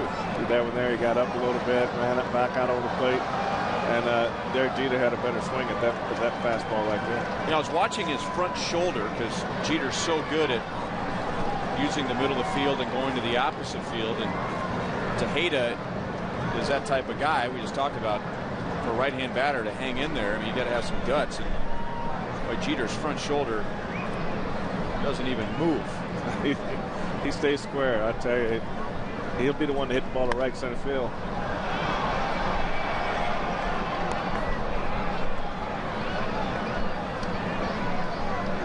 Another Jeter trademark. He does that very often in between swings. He'll grab the bat with what is his bottom hand, his left hand, and really emphasizes chopping down, hitting down on the ball. Yeah, I think he wants to swing down through the ball because that's the quickest way to get the bat into the hitting zone. If you dip the bat and try to wrap around, it takes too long.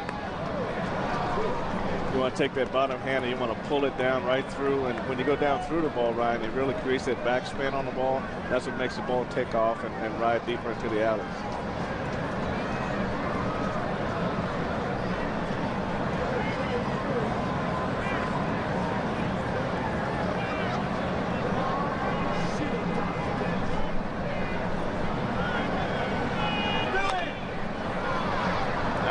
At bat. 96 was the rookie year for Jeter, so this is his 14th year in the big leagues, and he's also one of those guys where the stance really hasn't changed over the years. I mean, he identified very early on what type of hitter he is, and really hasn't changed much from that. Really, the only thing that's changed with him is he got stronger. His first couple of years, he just couldn't pull the ball at all, and he just matured and got better, and now he can do pretty much what he wants to do.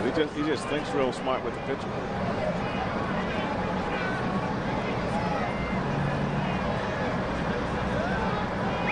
Gardner down at second base. Tejeda struck out Nady and Ransom to begin the inning. Then Gardner walked, went to second on a wild pitch. Now Jeter and Tejeda duking it out. he's keeping his hands inside the ball. Almost every foul ball is off to the first base side. Well, he's not trying to pull him. He won't pull him unless he has to. He realizes that Tejeda's probably going to try to get him out of the way, and he's just going to try to stay out there and try to drive the ball. Jeter has that elbow pad on his left arm. That's one of the hazards of keeping that front shoulder in there, is you're going to get plunked every now and then. Well, you're right, and this would be a good time to come inside, because you got him leaning out over the plate so far right now, so the inside part is the one that's open. But now the count is 3-2. Now you can't pitch inside because you got to throw a strike, and that's when they're probably going to be waiting for you. You wonder why he's such a big game player. He is working right now like it's Game 7 of the World Series. His team is ahead 6-0 in the 6th inning, and he is just battling Tejeda.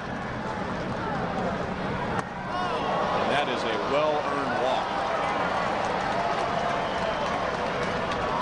It's always an interesting gauge to see how a guy goes about an at-bat when a game at the moment is out of reach. Well, the thing about Derek Jeter and guys like him, which is not a lot, he's a professional hitter. They don't like to give out. They don't like to give it bats away. And I think a lot of times hitters will look at a score like this and look at the way Tejada's throwing and said, "Hey, look, this guy's all over the place. Let me get away from up here." But he's going to work him, and he's going to get his walk. He's going to get his base hit. And I know that's what makes him a superstar. This all began, Frank, with a couple of strikeouts. Well, he was outstanding. You know, with Nate, he came in with a fastball on the outside corner. Then he comes back against Cody Ransom the same way, untouchable. And then he had the walk, probably overthrowing on this batter. And then Derek Jeter just works him. I mean, this is what a good hitter does. And this is what gets pitchers out of games early when you have to have at bats like this. And now high to Johnny Damon after a visit from pitching coach Bob McClure. 2 runs scored for Johnny tonight. A single and a walk. It's also grounded out.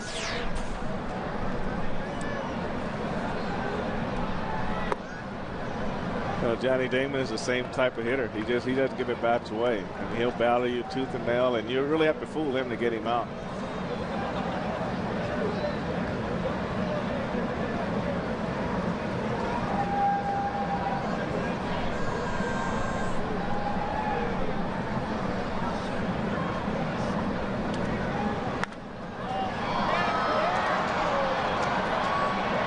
Coming up from center field, and the Yankees strand a couple in the 6th inning. They have a 6-0 lead at the end of 5½.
park. The Royals hit a home run in this inning. Allen wins $500, but if the Royals hit a grand slam out of the park, Allen wins $25,000 from Sonic and the Kansas City Royals. 2, 3, 4 hitters coming up, and CC Sabathia recognizing that Alberto Callaspo swung at the first pitch his first 2 times up. This time flips in a curve for a strike. Infield single for Callaspo in the 4th. Swings at that pitch and hits it to Jeter at shortstop.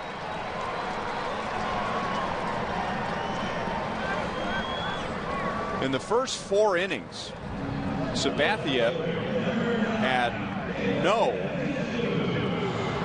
3-ball counts. In the 5th inning, he had 3 of them, and the Royals reached with a couple of base runners, but couldn't get the 2-out hit. By the way, that was not Derek Jeter suggesting to CC Sabathia throw a knuckleball. That was Jeter telling Sabathia that Callaspo hit that ball so square that there was no spin at all, and it was almost like a knuckleball, and that didn't sound good at all.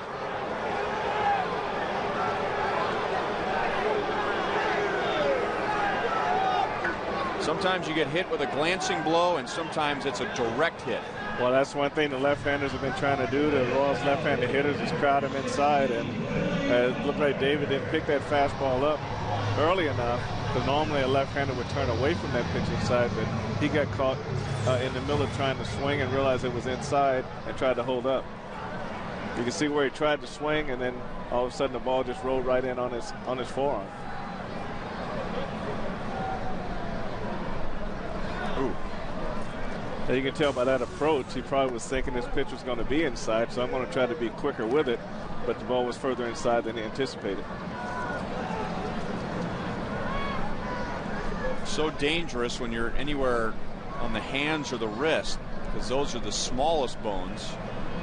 And then when you're talking about the fingers, there's a chance that a finger gets sandwiched in between the ball and the bat. Right, it was similar to Alex Gordon when he got hit early in the game on his back arm. He saw the ball, he anticipated the ball inside, and then it was too late to roll away from it. By the way, Alex is out of the game when the Yankees took the field in the top of the 6th inning. Mark Teahan came on defensively for him, so Teahan on deck behind Billy Butler.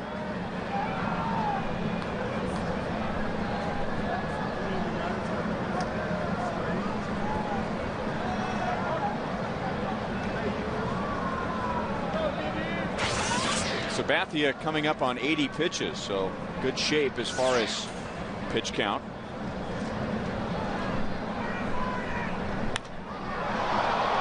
Gave it a good ride, but you could tell it was down around the end of the bat. So Butler is 0 for 3. DeJesus back to first, 2 down. That was one time Billy was probably hoping to get that fastball on the inner half, but Sabathia went away with it, and he got a little bit too out front and hit the ball at the end of the bat.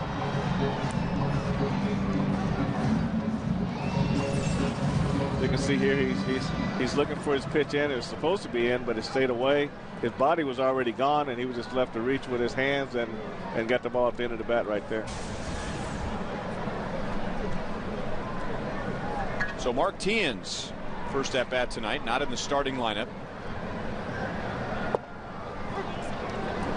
Doesn't have a bad batting average against Sabathia. In fact, a lot of guys would take 265 against him, but Trey was more concerned about the 16 strikeouts in 34 at bats. Sabathia with 5 strikeouts tonight. And Teahan to the opposite field, and Gardner trapped it. DeJesus goes first to third. Well, that's the type of swing we've been waiting for all night against Sabathia. Something out over the plate and driving it to the opposite field. Well, he threw him a curveball to start with for a strike, and then he came back, and Mark sort of hit this ball off the end of the bat. See there toward the end of the bat, and just got it in a good spot in the outfield. And Brett Gardner made a great effort coming in to try to make a diving catch on this ball. Well, that kind of goes back to what we talked about with Willie Bloomquist in right field. You got a 6-0 lead, you know, stay back, take the base hit, try to manage the game.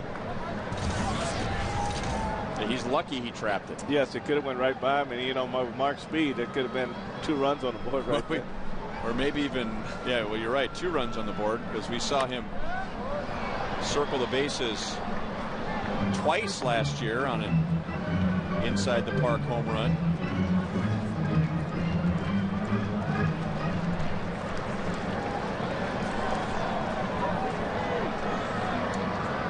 Tien last year, the 33rd player in history to have more than 1 inside the park home run in 1 season. One of them against Joe Nathan. That was a game tying 3-run inside the park home run against the Twins, and then had another one against Chicago's Matt Thornton.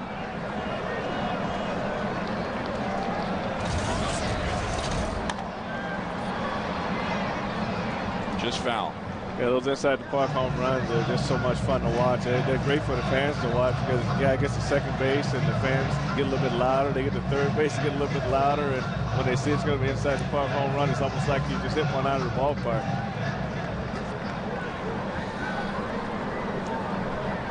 Let's see, Frank White had one in '75, another one in '75, '79. Is that it? Just 3? Just 3. All right, let's do a little Frank White trivia. The first one in '75 was against? I don't know, White Sox. No? Oh, wait. I hit one. Yeah, Dave Hamilton. Second one was against? I'm done there. The Angels, Frank Tanana. And the Royals, strand 2 as Nick Swisher bails out CC Sabathia. The last one was against the Tigers.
Kauffman Stadium looking beautiful tonight with the fountain lit up and the outfield experience. We hope you're enjoying all the pictures in high definition, brought to you by Time Warner Cable. Our next telecast in HD is tomorrow with coverage beginning at 12:30. First pitch at 1:10, Gil Mesh against Jabba Chamberlain. And as pretty as it was yesterday, I think there was the whole wow experience with all of us getting our first look. I think even more so tonight, because now the colors are really popping. Yeah, I really like it. I really like it at night. I think it just looks so much better.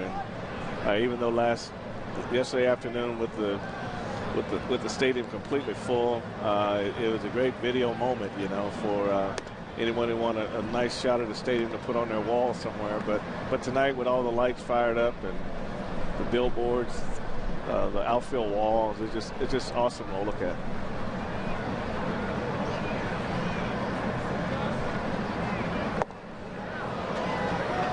I think that's still the largest high-definition screen in the world until the Dallas Cowboys move into their stadium this fall. Well, that's true. I think we may have the largest vertical. I know that the Dallas Cowboys is supposed to stretch about 60 yards, isn't it, somewhere? I went out and asked him, I said, how wide is this board? And it's actually, I tried to go by the FS Kansas City sign and the Bud Light sign and how far apart those are for the batter's eye. And it turned out to be like 80, 85 feet.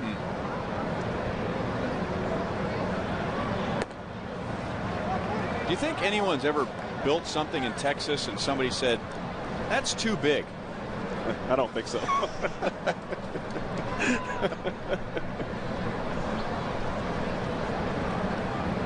You think ladies' diamonds are bigger in Texas? Mm-hmm. So is their hair.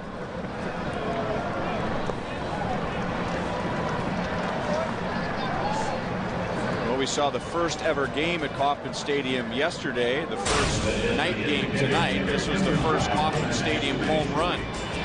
Steve Swisher, he really got the head out on that fastball. I'm sorry, Nick Swisher. Confusing him with his father Steve, who played in the big leagues. He was a catcher, right? Yes.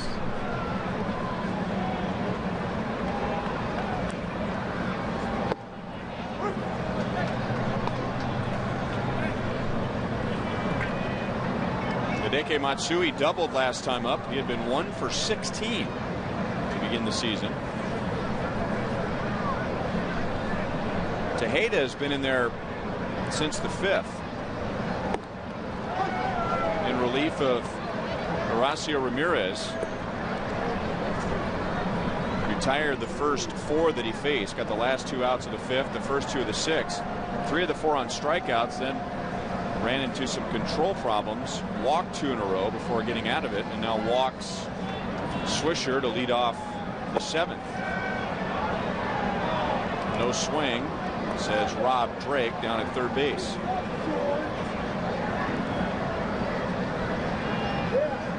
Well, Tejeda's fastball velocity hasn't lessened, and he's still in the 95 to 96 range, and he's really trying to work to keep the ball down and on the inner half to Matsui.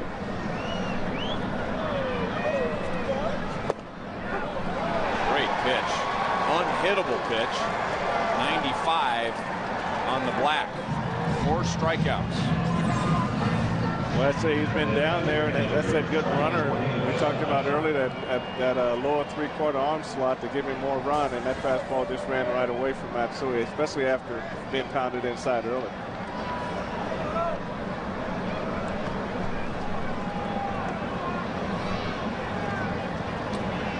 So Swisher at first, 1 out. Jorge Posada 2 out of 3. 2 games in a row in the series. Drove in 2 runs in the first inning. Yesterday it was a 2-run single against Sidney Ponson. Tonight a 2-run double against Ramirez. And then doubling home another run in the 3rd inning. All of his RBIs, 5 in this series, coming with 2 outs.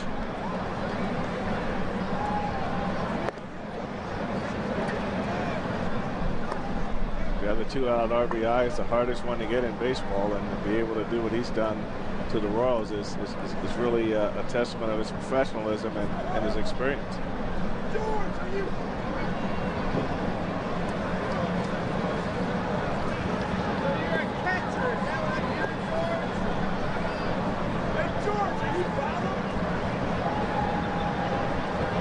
They did run into a little trouble with Tejeda his last at bat.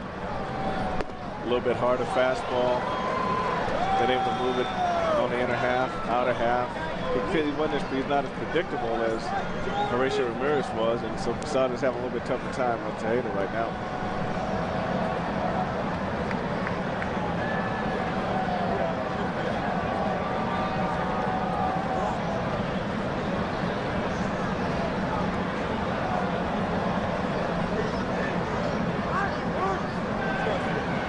Posada's had such a great career, but he's never really been the headline guy in New York, and it strikes me that maybe that goes along with his personality. Just kind of lay in the weeds. Everyone else gets all the attention, and meanwhile he just puts up 20 home run seasons year after year after year. And always surrounded by great hitters. That lineup's always full. He was always in sort of the back of the order, 7th in the 8th inning, in the 8th spot in the lineup a lot of times. And over just recent years, he's moved down to where he's been more productive in the bottom and the top of the order. He's had as many as 30 home runs and 101 RBIs.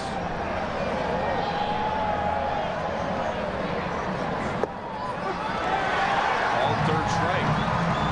So for Tejeda, it's either been walk or strikeout. 2 down in the 7th inning. You can get your Royals gear at the official online pro shop. Shop the largest selection online of Royals caps, t-shirts, jerseys, and more. 24 hours a day, 7 days a week. The Royals.com pro shop.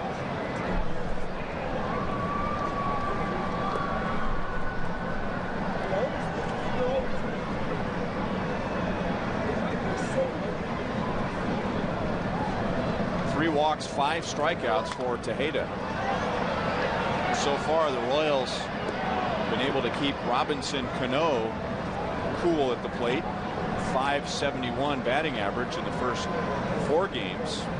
2 hits, a walk yesterday, but 0 for 3 tonight.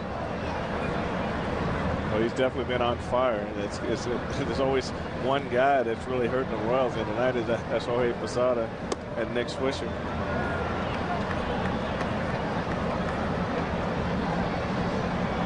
Cano being a second baseman, the way he stands at the plate with his hands, does he remind you of anyone else? Those soft hands. Well, we'd have to go back a long way in my day to Rod Carew. That's what I was thinking of. Rod Carew, he was about as loose with his hands as any hitter I've ever seen. Now Rod Carew, the way, and Cano was like this earlier in his career, where he's kind of laid back with the top of the bat facing straight towards the screen. And Rod Carew, you could walk by him and just gently take the bat out of his hands, like he's hardly holding it. Right, and he was an excellent bunter. He was one of those guys that in his check swing, he could tell where the advantage was, where the infielders were playing, the outfielders were playing, third base, first base, and he could just exploit it any way he wanted to.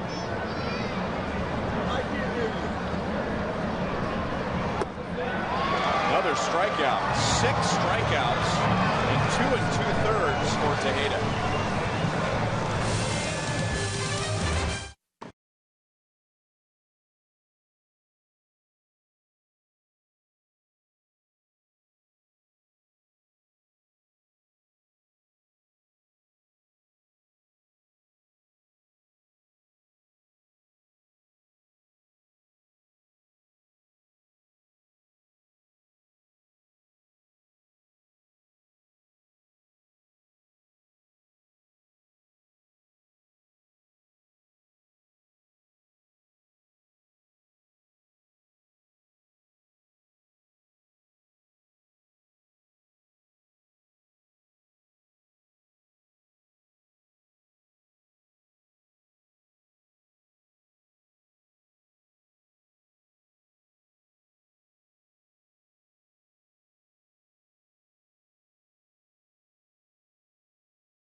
Fever with Frank White and the roaming Joel Goldberg. Hey, Joel.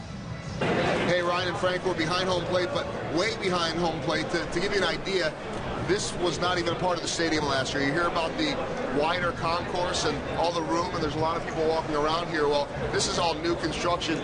Over my shoulder, all the offices for the executives, team personnel. The new entrance to get into the stadium, main entrance is right off here to my right. And then as you look over to the left here, the brand new Diamond Club. The doors to the new Diamond Club are the doors to the old stadium. Then you have the Diamond Club. Then you have the seats behind home plate. And out here, people just milling around, checking it out, and just so much room. Everybody having a good time, checking out the new amenities at Kauffman Stadium. All right, thanks, Joel. Joel not aware of the knucklehead behind him. How about the guys that get down behind home plate with their cell phones? Waving. Call home and look at me.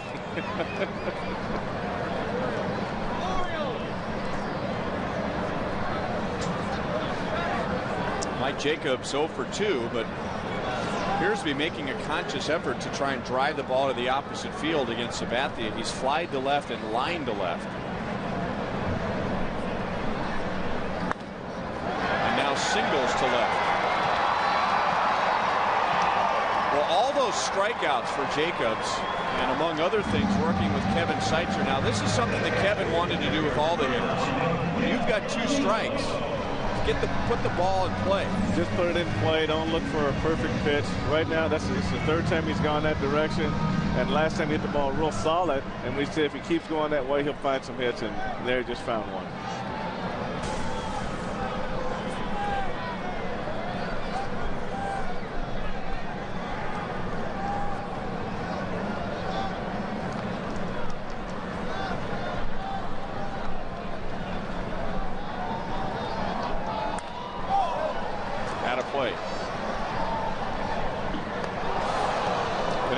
Takes us around the league.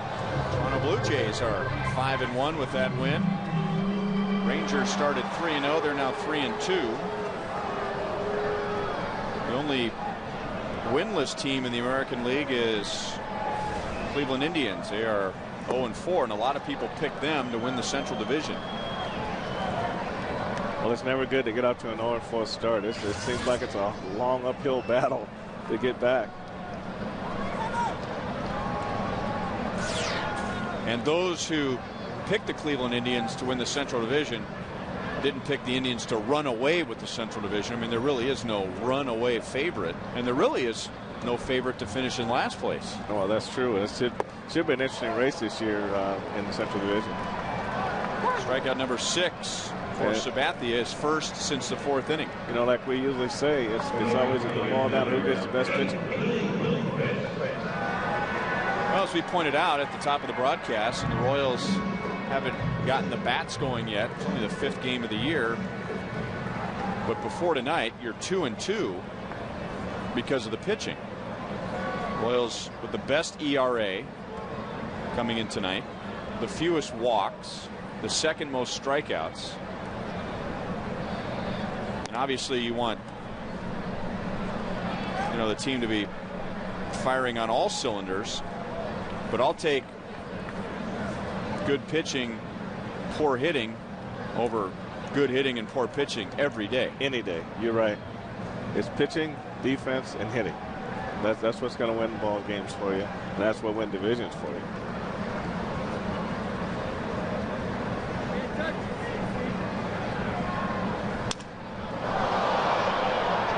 Wow. That's a broken bat. That was a ball. That was a ball that had teeth on it. It was hunting, I tell you. He just got it deep.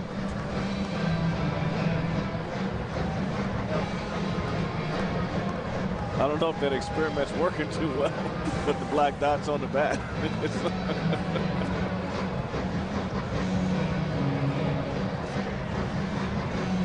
How about just not allowing maple bats? That solves it.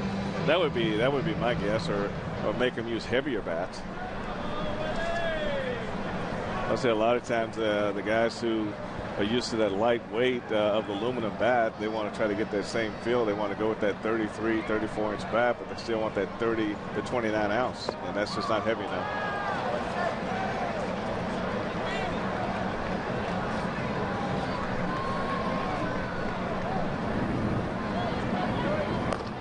Damaso Marte warming up in the Yankee bullpen as Sabathia is at 96 pitches.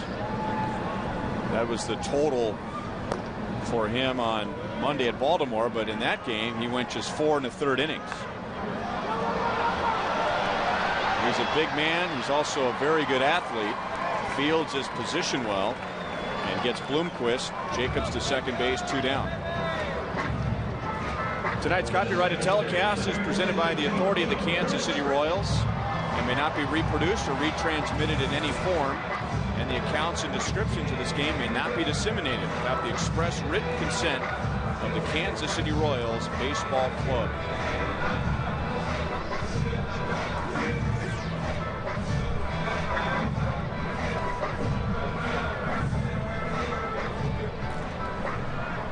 Just got word that Alex Gordon was removed from the game at the end of 5 innings because of tightness in his right hip, so it was not related to him being hit by a pitch in the second inning.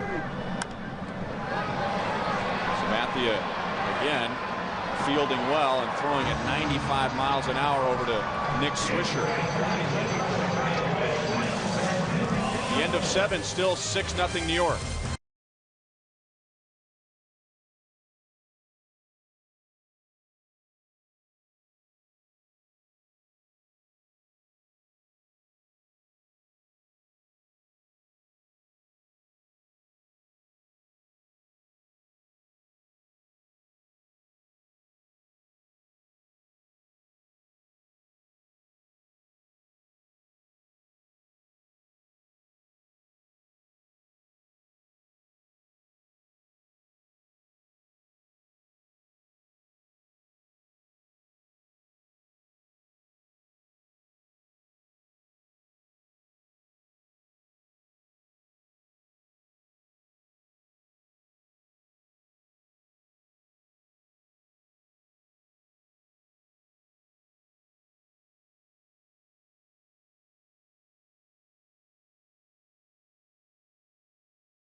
Tonight's Royals telecast brought to you by Panera Bread. Discover a whole new breakfast with grilled breakfast sandwiches, a new yogurt parfait, and fresh coffee at Panera. 6-0 Yankees with 2 in the first, 2 in the third, and 2 in the fifth against Royal starter Horacio Ramirez. Robinson Tejeda pitched 2 2/3 innings. And now it's Doug Wechter on the pitch in the top of the 8th. And once again, let's check in with Joel Goldberg. Well, Ryan, you mentioned those weird people standing behind me before. Yeah. Doug Wechter has a nickname of a guy that might be a little bit on the weird or maybe scary side, shall we say. I was asking all the guys during spring training what their nicknames, or at least their favorite nickname of all time was, and Doug Wechter said Hannibal. Hannibal Wechter on the mound right now, just needs the mask, and I'm pretty sure the Yankees will be terrified he's going to eat him for lunch.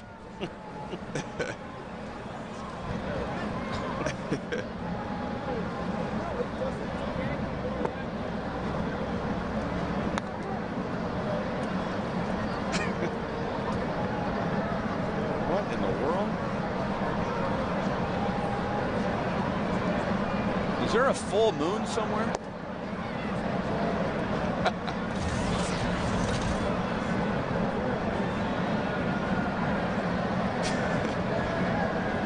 Xavier Nady 1 for 3 with a 4th inning single.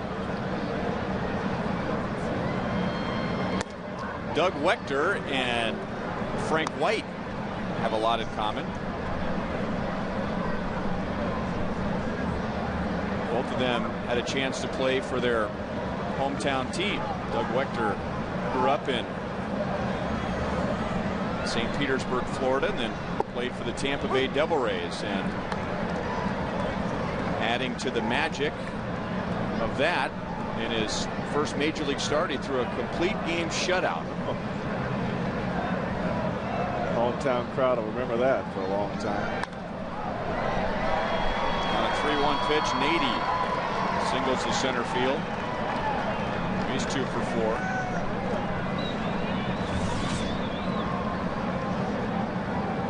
Wechter ended up with some shoulder problems in 2006. He had right shoulder surgery. Started the next year on the DL. Also went on the DL last year with some shoulder problems, but along the way made the transition from major league starter to successful major league reliever pitching for the Florida Marlins. And that attracted the Royals, signing him in the offseason.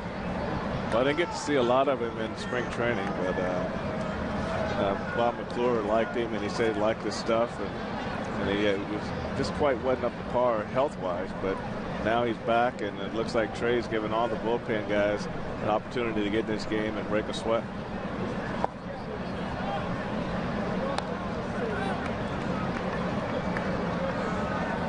Wechter was 3rd-round pick of the Rays in '99. How about this draft?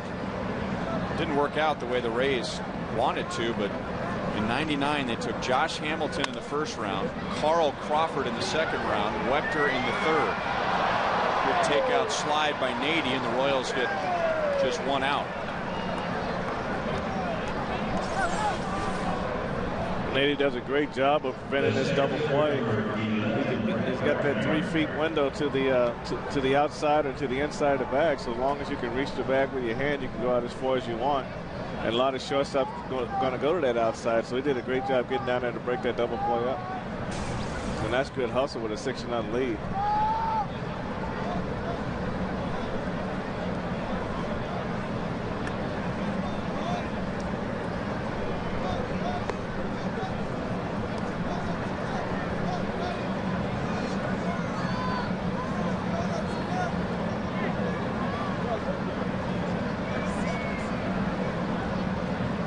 I really think the fans like to see that kind of baseball. They like to see guys go into second base hard, break up double plays.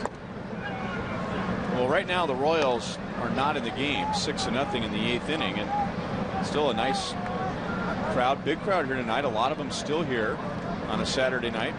So why not? If they're still hanging around watching this game, they want to see some guys playing hard. Well, I mean, that's the minimal that they can expect from guys, is to hustle and try to do the things on the bases that you should do to break up double plays, keep the inning alive, and then that's what makes him feel like the team is really coming out to play hard.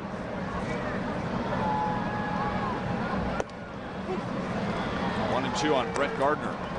That old saying that most coaches, when you first start playing the game, they say hitting and pitching and defense goes into slumps, but hustle never goes into a slump.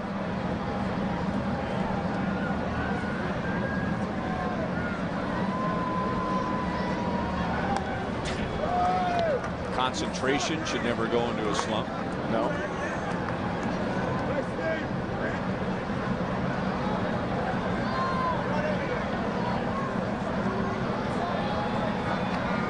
That was the one thing that the Royals team did in spring training. They really hustled and really ran the bases hard. And I don't think the fans have really seen the true Royals team that we saw. Coco making the play in center field, 2 down. That we saw in spring training. And when they start to put the bat on the ball and get on base, then I think they'll see what everybody else saw in spring training. Coming up after the game, it's Boulevard Royals Live with Joel Goldberg and Jamie Quirk. Joel has a preview. That's right, Ryan. After the game, highlights and analysis. Plus, we will update that injury on Alex Gordon, here from Trey Hillman and his thoughts and updates on that. Plus, Jamie Quirk does join us, and into the Royals clubhouse with Nate Bukaty. A lot coming up, some analysis, and Jamie's going to talk a little bit about the Yankee way. He just saw that hard slide into second base, and the Yankees just still pushing at 6-0. Johnny Damon advancing a runner before being unselfish and going the opposite way. So we're going to talk a lot about that, as well as the night of both pitchers, and might have to get Xavier Nady on the field. That will give us an X and a Q on the post-game show, guys. 0-2 on Derek Jeter.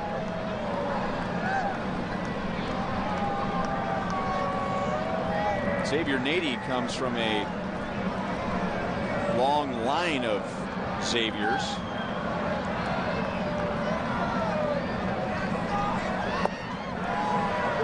One ball, 2 strikes. This has always been an area for Derek Jeter where he goes to work. Once he gets 2 strikes on him, he really works hard to make the pitcher make a good pitch and get him to swing the bat.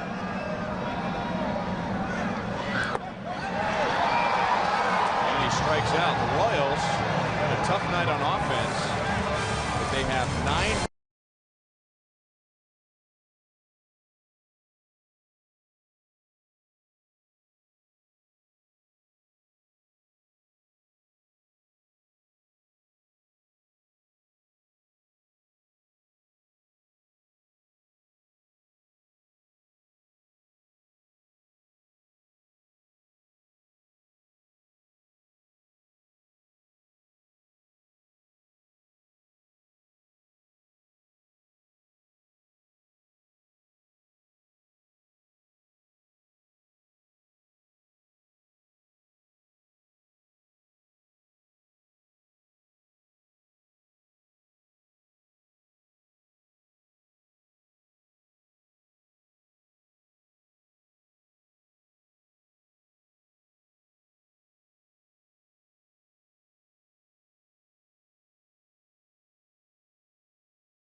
Nothing Yankees.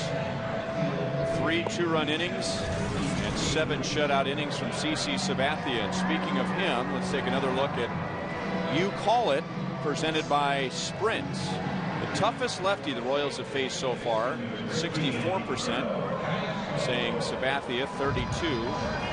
Last night's starter Andy Pettit. John Danks only getting 2%. But I'll bet if we ask that same question next year, the year after, and the year after, his percentage will continue to go up. I definitely agree with that.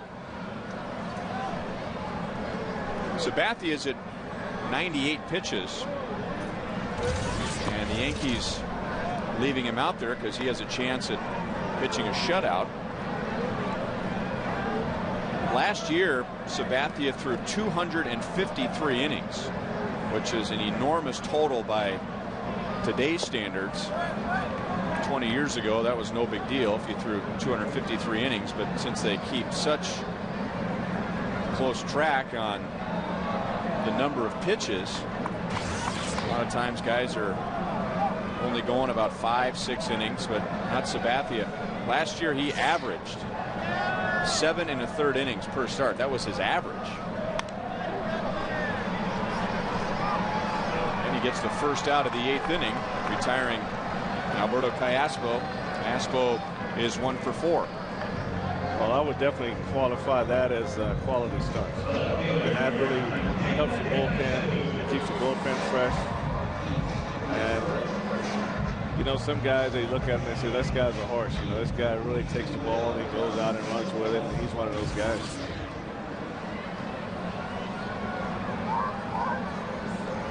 DeJesus hit by a pitch last time up. 1 for 2 with a 4th inning single. You know, Sabathia, when he was with the Indians, they would go on and on about what he brought to the clubhouse. Forget about what he did on the mound. Just what a quality human being he is. Very accountable, a natural leader, coachable from the very beginning. Former first-round pick, and not all of them are coachable. A lot of them think they have it all figured out when they get to the big leagues. But you know, another thing about him, he was a big kid when he was a rookie, 20, 21 years old, and his weight has stayed the same. I mean, he has really worked hard to stay in shape. He's built more like a NFL offensive lineman than he is a major league pitcher. Well, the good thing he has is he has very good mechanics. You know, he gets a good hip turn. He stays behind the ball very well, and he's kept his injuries down.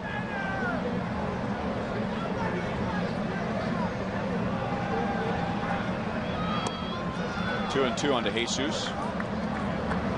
Yankees have made a change defensively. It's Melky Cabrera, who was the Yankees starting center fielder in 07 and 08, beat out by Brett Gardner this year.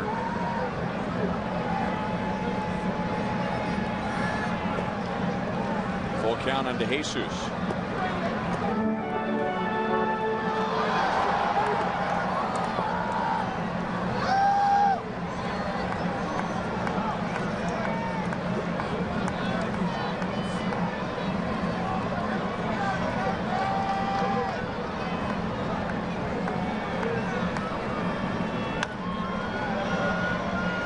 Still 3-2.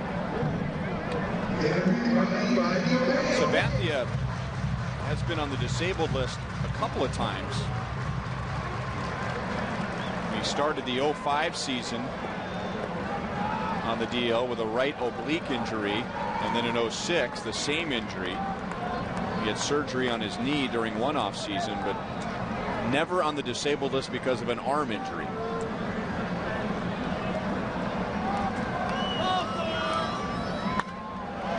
Right to Jeter.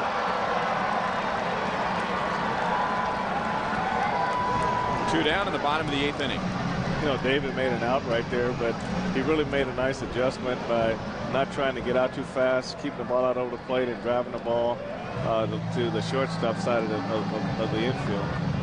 So it looks like maybe they're starting to slowly settle into what they were settling into in spring training. Just say, okay, we're trying too hard, let's relax a little bit more and go back to the way we were in spring training. Sabathia out after 108 pitches. Jose Veras is in.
In his rear view mirror, 7 2/3 shutout innings, 108 pitches, and this early in the season, no reason to stretch him out.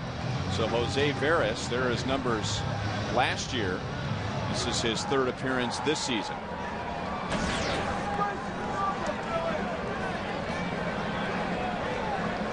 So Joe Girardi, maybe different circumstances, same situation, just like Trey Hillman, seeing an opportunity to get some other guys in the game. Ferris comes out of the bullpen throwing just like Sabathia. First one at 95 miles an hour. Yeah, normally when you face someone like CC Sabathia and he's pitching the way he is and gets out of the ball game, usually has like an uplifting of the hitter. So I'm glad that guy's gone. Let's see what we can do with this next guy.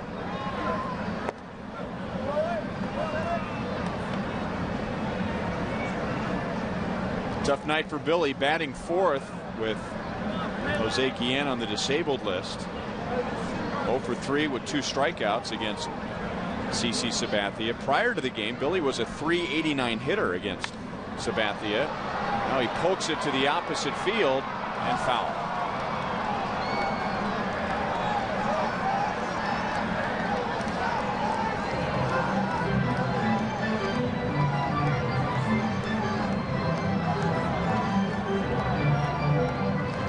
We mentioned this yesterday that one guy doesn't make a team, but Jose Guillen's impact in the lineup is huge because him going on the DL, that affected a lot of other guys in their place in the batting order.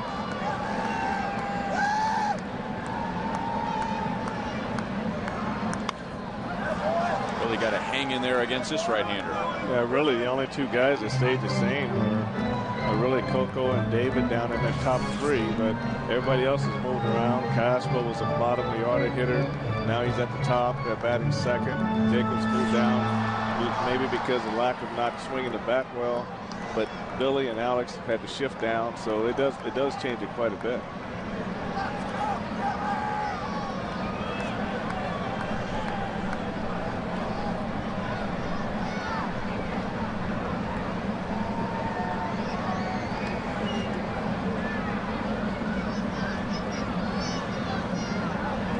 Two and two.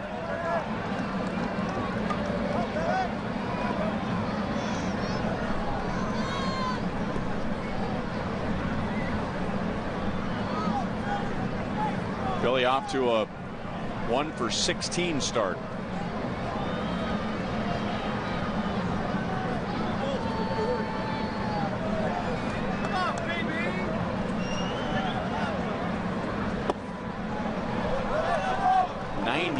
With that fastball.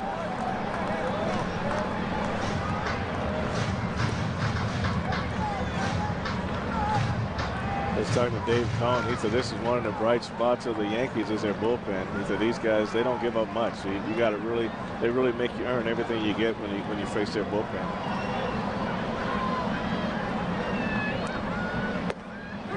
Late movement. It started outside and clipped the corner. 3 strikeouts for Butler tonight. 7 strikeouts for Yankee pitchers.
The second game at New Kauffman Stadium. Starting to cool down after a sunny game time temperature of 59 degrees. Royals bringing in a couple of Peñas. And the top of the ninth inning, Tony Peña Jr. taking over at shortstop. And Brian Peña behind the plate.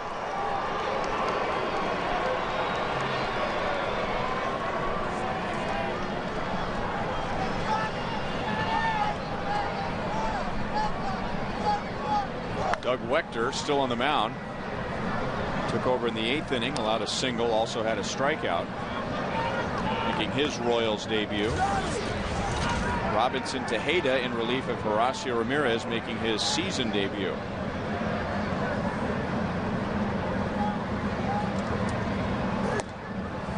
One and one on Johnny Damon. Johnny has scored 2 of the 6 Yankee runs tonight. Yankees winning 4-1 yesterday with a pair of 2-run innings. And ahead 6-0 tonight with 3 2-run innings. There's the third Peña here tonight, Tony Peña Sr., who has moved from first base coach to bench coach.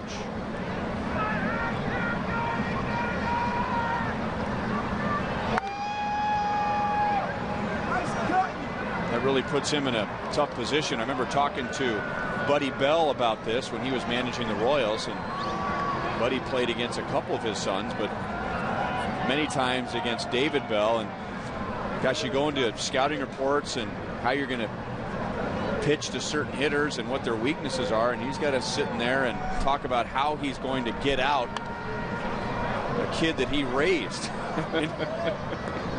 That's when you got to work hard to separate business from pleasure. You got to.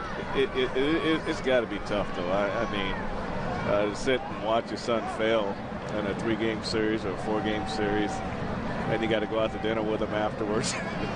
You can't give up any secrets. It's got to be awful tough. Right center field, wind blowing in from right, so that helps out Willie Bloomquist, who runs it down. And Damon is 1 for 4. Well, in an attempt perhaps to impress his father, I remember a game at Yankee Stadium a couple of years ago, and TJ had a 4 strikeout game. And it doesn't matter if you're a big leaguer or if you're like TJ. I mean, he's been around the big leagues many years before he was a big league player. I mean, it's not a big deal for him to be in Yankee Stadium or whatever stadium, but when you've got dad watching and you got the family in the stands, that'll throw you out of sorts. And also, you know, your players on your ball club, you know, they're watching too to see what kind of player your son is, because they know what kind of player you were when you played, and they want to see the resemblance somewhere. So there's a lot of pressure on both sides.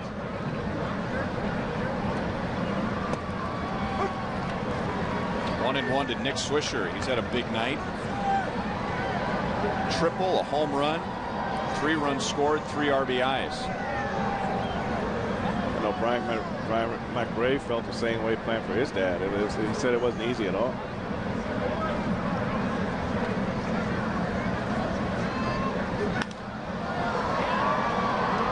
Slicing to DeJesus in left field. At least in that situation, you guys are on the same side.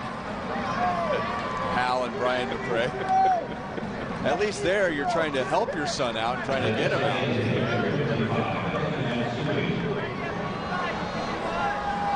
But then again, if you're not playing well and you got an issue with the manager, yeah, you talk to him at the ballpark or do you talk to him at home? Oh, the manager has an issue with you. Right. I think you have to pick and choose. Occasionally, you're harder on your own son than you would be on anyone else. So you have to prove a point with him a lot of times. So you might just tell him at home, "Hey, nothing personal," but you just got to grow up real fast when you play for me.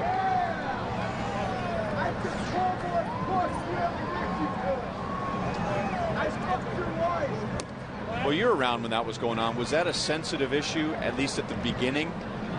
With Hal and Brian? Yeah. Well, I think it was more from Brian's standpoint than from Hal's standpoint. Hal was just a professional. He just wanted to run the game. And and he just wanted you to show up, play hard, and that was pretty much how he attacked every day.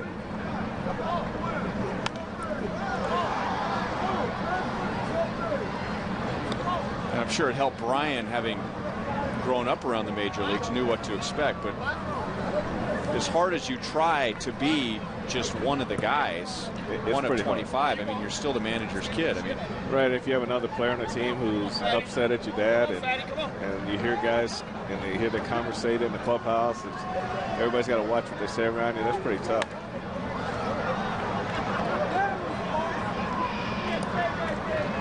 I think the double whammy was when Cal Ripken and Billy Ripken played for their dad in Baltimore.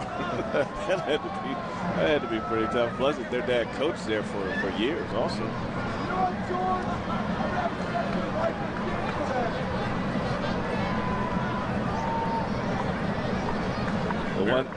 One comparison, excuse me, Ryan, is that between Tony Pena Sr. and Tony Pena Jr., they both swing alike. Yeah, sure do. Neither one of them very big. Tony Pena Sr. was not a big catcher, but he had a big swing. Now TJ is taller than his dad. Has a very similar swing where after the swing you wonder if the helmet's going to stay on the head. By the way, TJ, those are not his real initials. TJ stands for Tony Jr.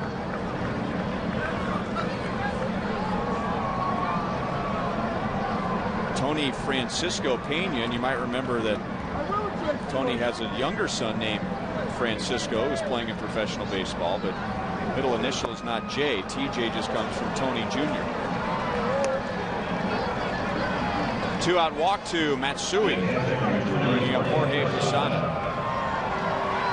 Thing we can say about TJ is he has handled this great. I mean, did a nice job for the Royals at shortstop in 2007, and obviously lost his job after a bad start at the plate in 08, but really didn't change who he was. And when he was called on to come on defensively, there were a couple times where he made some game-saving plays late in the game. Well, I know at the start of last season, he made some outstanding plays. They made plays that I don't think a lot of shortstops in the game could make. He had great range in the outfield, whether it be going to center field, down the left field line.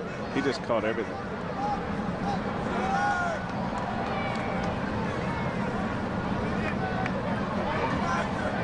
Jorge Posada has 2 doubles, 2 strikeouts, and he's driven in 3. Well, I'm sure TJ has been around long enough to know that there's 2 ways he can go about it. You know, you can pout, feel sorry for yourself, and your situation's not going to improve. Nobody's just going to hand you a starting job. Or you can just go out, keep playing hard, and try and earn back a starting job. Posada pops out to short. Yankees scoreless in the 9th. Last chance for the Royals, down by 6.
Well, we didn't get a chance to show you all the Peñas that are at the ballpark here. We showed you Tony Peña there, Yankees bench coach.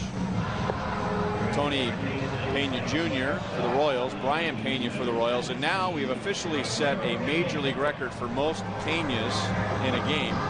Ramiro Peña takes over at shortstop for Derek Jeter.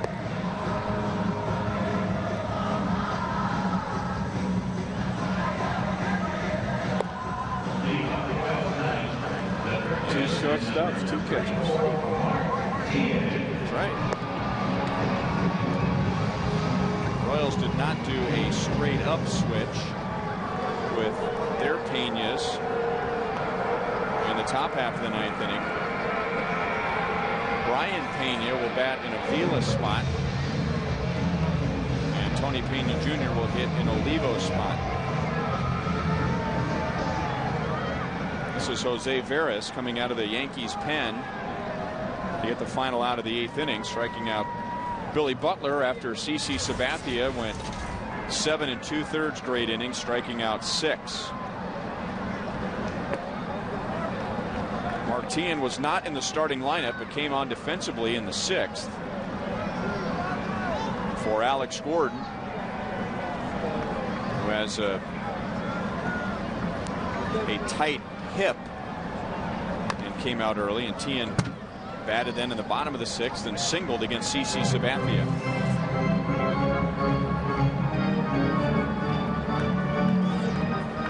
Kind of nice to know that you're not playing in a game and then you find yourself in the game because of injury, and you walk away with at least a 1 base hit with an opportunity to get 2.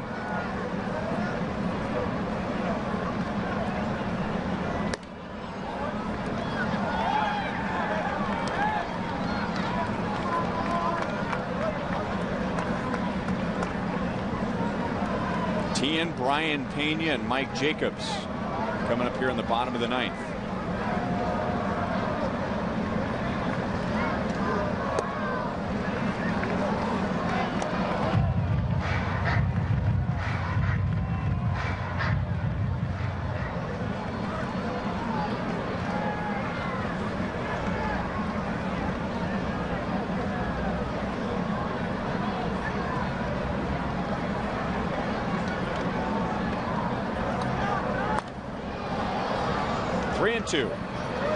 Tomorrow afternoon, final game of the series. Gilmesh start for KC after his 7 great innings on Tuesday against the Chicago White Sox, giving up just 1 run, and hard-throwing Jabba Chamberlain make his season debut. Pitched out of the Yankees bullpen in 07. Bullpen and the rotation last year. Opens 09 back in the rotation. Tien on base again. And now Brian Peña with his first Royals at bat. In fact, when he came on defensively in the top of the 9th, that was his Royals debut. Last year, the Royals picked him up on waivers from the Atlanta Braves, and he spent a day or 2 with the Royals, but never got into a game.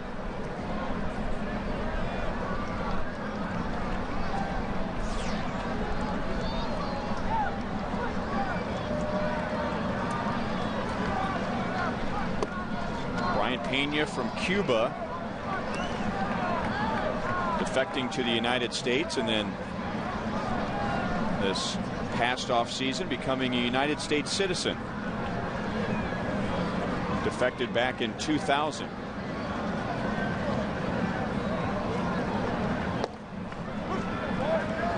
Brian told me that waiting to qualify to be a U.S. citizen is kind of like waiting to go into the Hall of Fame. You have to wait 5 years. And then it's like a year of intense study before you get the test. I think there are over 200 questions he had to answer, or at least study for. Flies out to Johnny Damon, 1 down in the bottom of the 9th. We had some fun with that in one of the spring training broadcasts. Joel and I were in the clubhouse with Brian Peña, asking him some of the things that he had to learn about the United States, and he was giving Joel and I a refresher course, some of the things that we had learned and forgotten. But civics, something over 200 questions that he had to study, but once he went in, he didn't have to answer all 200 of them. But what a great kid. Always has a big smile on his face, and he almost gives you goosebumps when he looks you in the eye and says, I am so proud to be a citizen of the United States. He truly means it. He means it not only for himself, but it gives his family an opportunity, and some of the things that he had to go through to even get to the United States. That was pretty interesting to hear him talk about those things. He defected to Venezuela. Mike Jacobs hits a bullet into right center field, and Tien will go first to third. Dave Owen's going to put up the stop sign. There was a little bit of confusion because Dave Owen was waving home Tien, put up the stop sign in plenty of time, but when he was putting the stop sign up, he collided with pitcher Jose Veras, and so Tien didn't see that stop sign right away. Well, that's the thing you got to be careful of when you're third base, coach. You got a lot of bodies running around, the pitcher's going over the back of third, the umpire's running in to get position. So and then Mark Tien, being a good base runner that he is, he picked up Dave before he got to third base.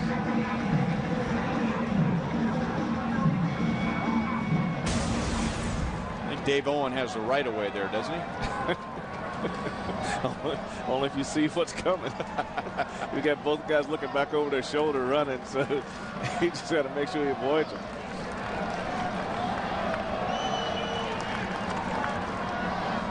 Now Tony Pena Jr. That will avoid the shutout. So that gives the fans something to cheer about.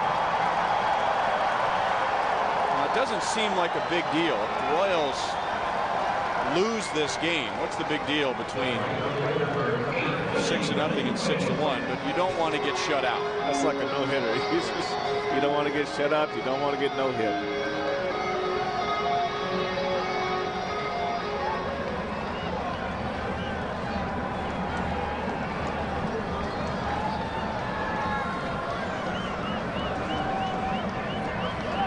Jacobs still at second base. And now Willie Bloomquist takes ball one.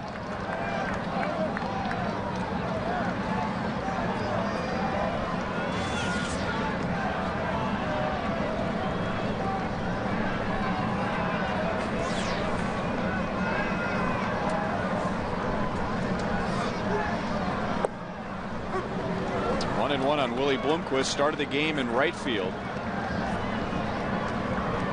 And he was tested right away as Jorge Posada hit a 2-run double to right in the first inning, and Bloomquist had to deal with a tough sun